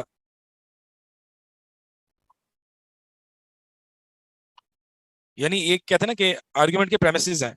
اگر آپ کسی سے مناظرہ کر رہے ہیں، آپ کے بیسک پریمیسز ہی میچ نہیں کر رہے تو پھر آپ آرگیو نہیں کر سکتے ہیں. ٹھیک ہے، دلائل اسلام کو یاد کریں، جو آپ کی بیسک جس کی بنیاد پر آپ اپنی دلیل قائم کریں گے نا، وہ جو کامن ڈینومینیٹر جس کو ہم پریمیسز کہتے ہیں، وہ ان اگریمنٹ ہونے چاہیے.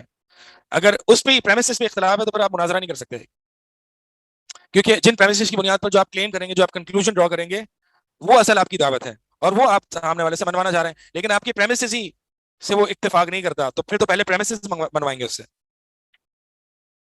تو یہ بیسک پریمیسز ہیں کہ تمہارے پاس بھی منزل من اللہ کتاب ہے، تمہارا معبود بھی برحق اللہ تعالیٰ واحد ہے.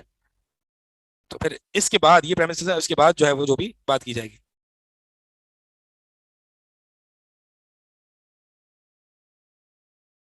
وَكَذَلِكَ أَنزَلْنَا إِلَيْكَ الْكِتَابَ، اور اسی طرح ہم نے نازل کیا آپ کی طرف کتاب. فَالَّذِينَ آتَيْنَاهُمُ الْكِتَابَ يُؤْمِنُونَ بِهِ، بس وہ لوگ جنہیں ہم نے کتاب دی، یؤمنون بِهِ، وہ اس پر ایمان لائیں گے. یعنی آتیناہم، جنہیں ہم نے کتاب دی، جنہیں ہم نے کتاب دی یہ کون ہے؟ یہ اہل کتاب ہے. تو کیا اہل کتاب سارے کے سارے ایمان لے آئے؟ نہیں. یہاں پہ بتا یہ رہے ہیں کہ فالذین آتیناہم الکتاب، یعنی حقیقتاً جن کو ہم نے کتاب دی. کتاب تو ہم نے سارے اہل کتاب والے کہلاتے ہیں، یعنی جن کو ہم نے کتاب دی. لیکن جنہوں نے واقعی کتاب پر عمل کیا وہ ہیں آتیناہم الکتاب، وہ ہیں اہل الکتاب. تو وہ لوگ جنہوں نے واقعی کتاب پر عمل کیا انہیں ہم نے کتاب دی. یعنی گویا جنہیں ہم نے کتاب دی اور جس پر انہوں نے عمل نہیں کیا، گویا ہم نے ان کو کتاب ہی نہیں دی، یعنی انہوں نے وہ کتاب والے ہیں ہی نہیں. تو وہ ہیں جو ایمان لائیں گے. تو ایسے ہی ہے کہ جو اپنی سابقہ کتب پر واقعی عمل پیرا ہوئے وہی تھے وہ جو مسلمان ہوئے. وَمِنْ هَؤُلَاءِ مَن يُؤْمِنُ بِهِ، اور ان میں سے بھی کچھ لوگ ہیں جو ایمان لائیں گے. یہ هؤلاء یہ کون ہے؟ مشرکین مکہ ہیں، یعنی مشرکین مکہ میں سے بھی کچھ ایمان لائیں گے. وَمَا يَجْحَدُ، یہ مکی آیت ہے نا، خوشخبری دی جا رہی ہے. وَمَا يَجْحَدُ بِآيَاتِنَا إِلَّا الْكَافِرُونَ، اور نہیں جوہد کرتے، یعنی انکار. جوہد کا معنی ہوتا ہے اصل میں علم کے باوجود انکار کرنا. وَاسْتَيْقَنَتْهَا أَنفُسُهُمْ ظُلْمًا وَجَحَدُوا بِهَا، فرعون کے بارے میں اللہ تعالیٰ فرماتے ہیں وَجَحَدُوا بِهَا وَاسْتَيْقَنَتْهَا أَنفُسُهُمْ ظُلْمًا وَعُلُوًّا، کہ فرعون اور ان کے جو وزراء تھے انہوں نے انہوں نے انکار کیا. وَاسْتَيْقَنَتْهَا أَنفُسُهُمْ، اس حال میں کہ ان کے نفسوں نے یقین کیا ہوتا ہے، یعنی کسی چیز کو حق جاننے کے باوجود انکار کرنے کو جوہد کہا جاتا ہے. وما يجحدوا بآياتنا الا الكافرون، اور نہیں انکار کرتے ہماری نشانیوں کا سوائے کافر.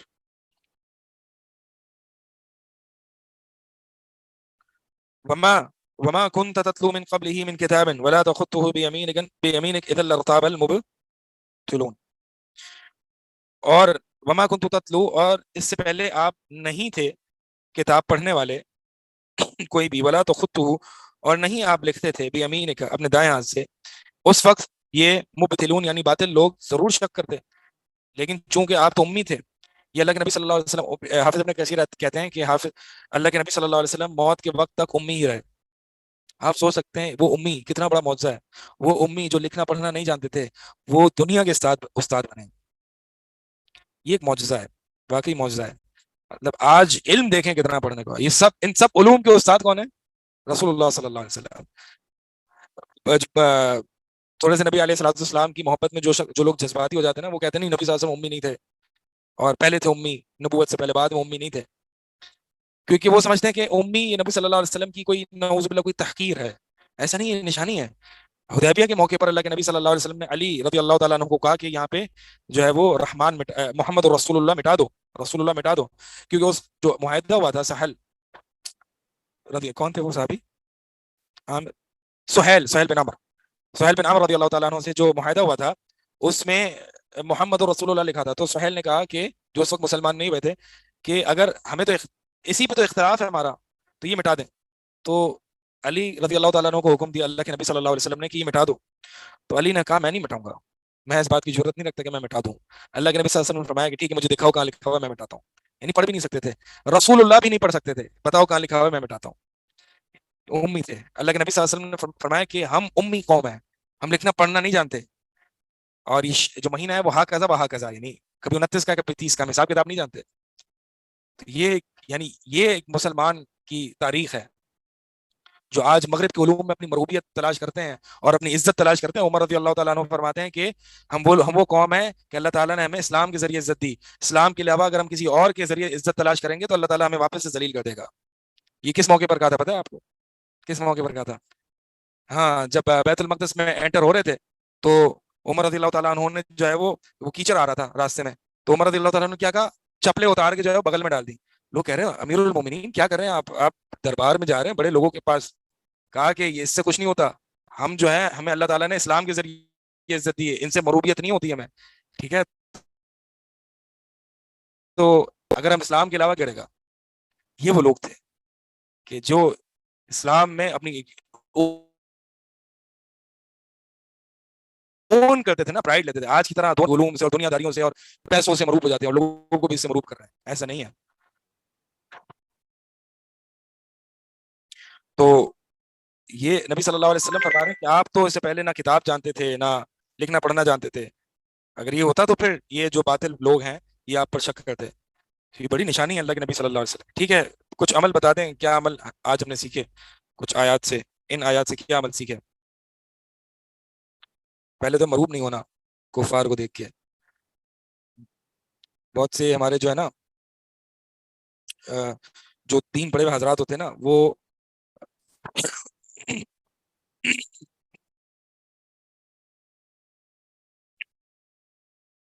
جو مدرسے میں پڑھے ہوئے ہوتے ہیں، وہ جب یونیورسٹی اور کالجز کے لوگوں کو دیکھتے ہیں تو مروب ہو جاتے ہیں. اور ہمارے شیخ صاحب اللہ تعالیٰ ان پر رحم فرمائے، اللہ تعالیٰ ان کی حفاظت فرمائے، شیخ عبداللہ ناصر رحمانی اپنے بچوں کی، اپنے طلباء کی اتنی تربیت کرتے تھے کہ بھائی یہ جو قول اللہ و قول رسول ہے نا تمہارے پاس، اس کو ہلکا نہیں لینا، اس سے پوری دنیا فتح ہو جاتی ہے. کوئی غم نہیں اگر تم نے کالج یونیورسٹی نہیں پڑھی تو، کوئی غم نہیں. غم تو تب ہوتا کہ اگر کالج یونیورسٹی پڑھ لیتے اور قول اللہ و قول رسول نہ ہوتا. ٹھیک ہے، یہ بات ہم بھی مانتے ہیں کہ یہ دنیاوی تعلیم جو ہے وہ رد کرنے کے لیے پڑھی جاتی ہے، پڑھنی چاہیے، اور آج کے حالات حاضرہ سے واقفیت کے لیے پڑھنی چاہیے. لیکن بات اصل میں یہ ہے کہ میں جس چیز کا انکار کر رہا ہوں اور نفی کر رہا ہوں وہ یہ کہ مرغوبیت نہیں ہونی چاہیے. یار ہم نے تو وہ دیکھو کتنا آگے نکل چکا ہے اور ہم جو ہے وہ ابھی تک بس ہمارے پاس تو صرف مولوی ہیں، قرآن حدیث ہی ہمارے پاس، قرآن اور حدیث ہی ہے، یہی کافی ہے. مطلب یہ ہے کہ مروب نہیں ہونا چاہیے. تو مدارس کے اکثر لوگ جو ہے وہ، بہرحال ہم بھی جب مدرسے جاتے تھے نا تو ہم بھی لوگوں کو تھوڑا سا موٹیویٹ کرتے تھے اور ہمیں کرنا چاہیے. لیکن اس کے برعکس بہت سے لوگ ہوتے ہیں وہ مدارس کے بچوں کو ڈی موٹیویٹ کر رہے ہوتے ہیں کہ نہیں بھائی تم جو ہے وہ سیکھ، اور وہ زبردستی کا قرآن حدیث چھوڑ کے اپنے مدرسے کی تعلیم کو چھوڑ کے پھر جو ہے وہ یونیورسٹی جاتا ہے. تو ہم بھی موٹیویٹ کر رہے ہوتے تھے کیونکہ ہم نے تو پڑھی ہے نا دنیا، ہم نے دنیا پڑھی. ہم بتا دیں کہ بھائی یہ جو تم جو پڑھ رہے ہو یہ بہت ہے، مروب نہیں ہونا ذرا بھی. سر مجھے ایک سوال کرنا ہے کہ ایسے مسلمانوں کو کیا جواب دینا چاہیے؟ سر میری آواز آ رہی ہے؟ جی آپ کی آواز آ رہی ہے، لیکن جو سوال کر رہی ہیں نا میرے سامنے خاتون، ان کی آواز نہیں آ رہی مجھے. تو آپ تھوڑا سا 1 منٹ بعد سوال کر لیں. وہ سوال کر رہی ہیں، مائک پہ سوال کریں تاکہ سب کو پتہ چلے آپ سوال کر رہے ہیں. شیخ میں یہ کہتی کہ کچھ لوگ جو ہے جیسے گھر والوں کی طرف سے ہی آتا ہے کہ دنیاوی علم بھی حاصل کرو، ورنہ جو قرآن حدیث جن کے پاس ہوتا ہے ان کو آج کل لوگ کم ہی سنتے ہیں. مطلب ڈگری کم ہونی سنتے ہیں چاہیے، یا یعنی ڈگری جس کے پاس ہوتی ہے اس کو زیادہ ویلیو ملتی ہے. ایسا نہیں ہے، ایسا نہیں ہے. عزت اور ذلت اللہ کے ہاتھ. دنیا پڑھنے سے عزت نہیں ملتی. عزت ان اکرمکم عند اللہ اتقاکم. عزت اس کو ملتی جس کو اللہ عزت دیتا ہے. اللہ کس کو دیتا ہے؟ جس نے زیادہ دنیا پڑھی ہوئی ہوتی ہے. میں یہ نہیں کہہ رہا، میں آپ کو ڈی موٹیویٹ نہیں کر رہا. جو لوگ دنیا پڑھ رہے ہیں پڑھنی چاہیے، اپنے معاشرے میں رہ کے دنیا، ان لوگوں کی اصلاح کرنی چاہیے. پھر آپ کی آڈینس ہی ہے. ٹھیک ہے، آپ دنیا نہیں پڑھیں گے تو جو لوگ دنیا پڑھ رہے ہیں ان کی اصلاح کون کرے گا؟ صحیح. سر مسلمان کے لیے دنیاوی علم بھی اتنا ہی ضروری ہونا چاہیے جیسے ہمارے اسلاف میں رہ چکا ہے. جو آج ہم بڑے بڑے مسلمان عالموں کا ذکر کرتے ہیں وہ اسی لیے کرتے ہیں کہ انہوں نے دنیاوی علم بھی حاصل کیا. مدرسے تک محدود تو نہیں کر سکتے علم کو. نہیں، یہ کس نے کہا؟ کس نے کہا؟ ہمارے علماء نے، بڑے بڑے امام احمد بن حنبل. اور دیکھیں پہلے جو ہے نا وہ علم کو سیکولرائز نہیں کیا تھا. یہ آج دنیاوی اور دینی علم ہے. پہلے ہوتا ہی یہ دینی علم تھا. اور جو بھی دنیاوی علم ہوتا تھا وہ دینی علم کی بنیادوں پر اور اصولوں پر قائم ہوتا تھا. اور یہ جو آپ کو شاید پتہ نہیں ہے کہ یہ جو گولڈن ایج تصور کیا جاتا ہے نا مسلمانوں کا، کہ جس میں ابن سینا اور فارابی، انہوں نے تو دین میں بگاڑ کیا ہے. شاید پتہ نہیں، مجھے نہیں پتا، آپ لوگوں کو پتہ نہیں پتا.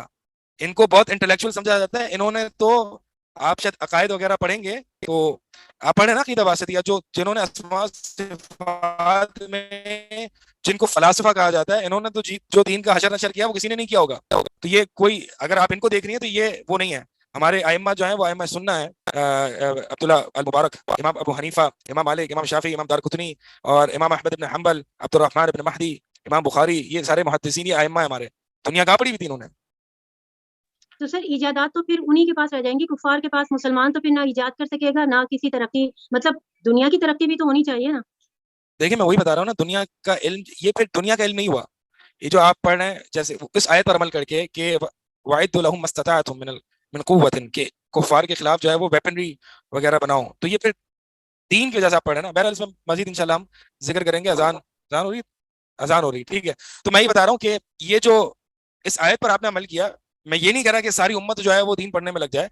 امت میں مختلف لوگوں کے مختلف رولز ہوتے ہیں، اور بالکل ٹیکنالوجی میں آگے بڑھنا چاہیے. اللہ تعالیٰ نے خود قرآن میں حکم دیا ہے کہ ٹیکنالوجی اپنے پاس ہونی چاہیے، اپنی ویپنری ہونی چاہیے. لیکن کس لیے؟ اس لیے نہیں کہ ہم دنیا میں عیش و تفریح کریں اور لوگوں سے مروب ہوں، اس لیے کیونکہ تم نے جہاد کرنا ہے، تم نے لا الہ الا اللہ کو بلند کرنا ہے.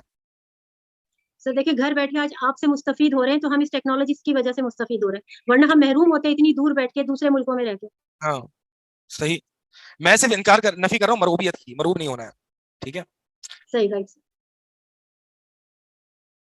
یعنی مروب ہونا یہ ہے کہ مثال کے طور پر ایک شخص ہے اور بس وہ پوری زندگی جو ہے وہ قرآن حدیث کا علم حاصل کرتا رہا، اور وہ اس حسرت میں رہ گیا کہ یار میں نے جو ہے وہ دنیا کا علم حاصل نہیں کیا، اب تو میں دنیا میں چل نہیں پاؤں گا. تو ایسا نہیں ہے. جو ائمہ گزرے ہیں انہوں نے انقلاب برپا کیے ہیں. آپ دیکھیں نا ابھی تک جو دین کے کام جنہوں نے کیے ہیں، شاہ صاحب رحمہ اللہ جو شیخ عبداللہ ناصر رحمانی کے شیخ ہیں، انہوں نے جو توحید کا کام یہاں پہ سندھ میں کیا ہے، کہ انہوں نے کیا دین کا کام نہیں کیا؟ اس سے زیادہ کام کسی نے سندھ میں کیا توحید کا، توحید و سنت کا. علماء نے ہی کام کیا نا. بہت کم علماء ہیں جو دنیا کی فیلڈ میں پڑھے لکھے ہیں، بہت کم ہے، اور جو ہے وہ مفید ہے. میں یہ نہیں کہہ رہا کہ نہیں پڑھنا چاہیے، میں کہہ رہا ہوں کہ ایک بندہ سروائیو کر سکتا ہے اور اچھے طریقے سے سروائیو کر سکتا ہے اگر اس کے پاس دنیا کا علم نہیں ہے. تو مروب ہونے کی ضرورت نہیں ہے، میں یہ کہہ رہا ہوں. ٹھیک ہے جی. وہ صحیح ہے سر، رزق کا وعدہ تو اللہ کی طرف سے ہے، اور وہ رزق ڈگری سے نہیں ملتا. بڑے انجینئر ٹھوکرے کھاتے پھرتے ہیں، بڑے انجینئر کمپنیوں کے ڈائریکٹر ہوتے ہیں، وہ بالکل ٹھیک آپ نے کہا ہے. لیکن یہ دونوں علوم کے لیے بارک اللہ فیک. سر آپ سے بہت سیر حاصل گفتگو ہوتی ہے، اس لیے کچھ سوالات کر لیتے ہیں. اللہ آپ کو بہت جزاک اللہ. جزاک اللہ.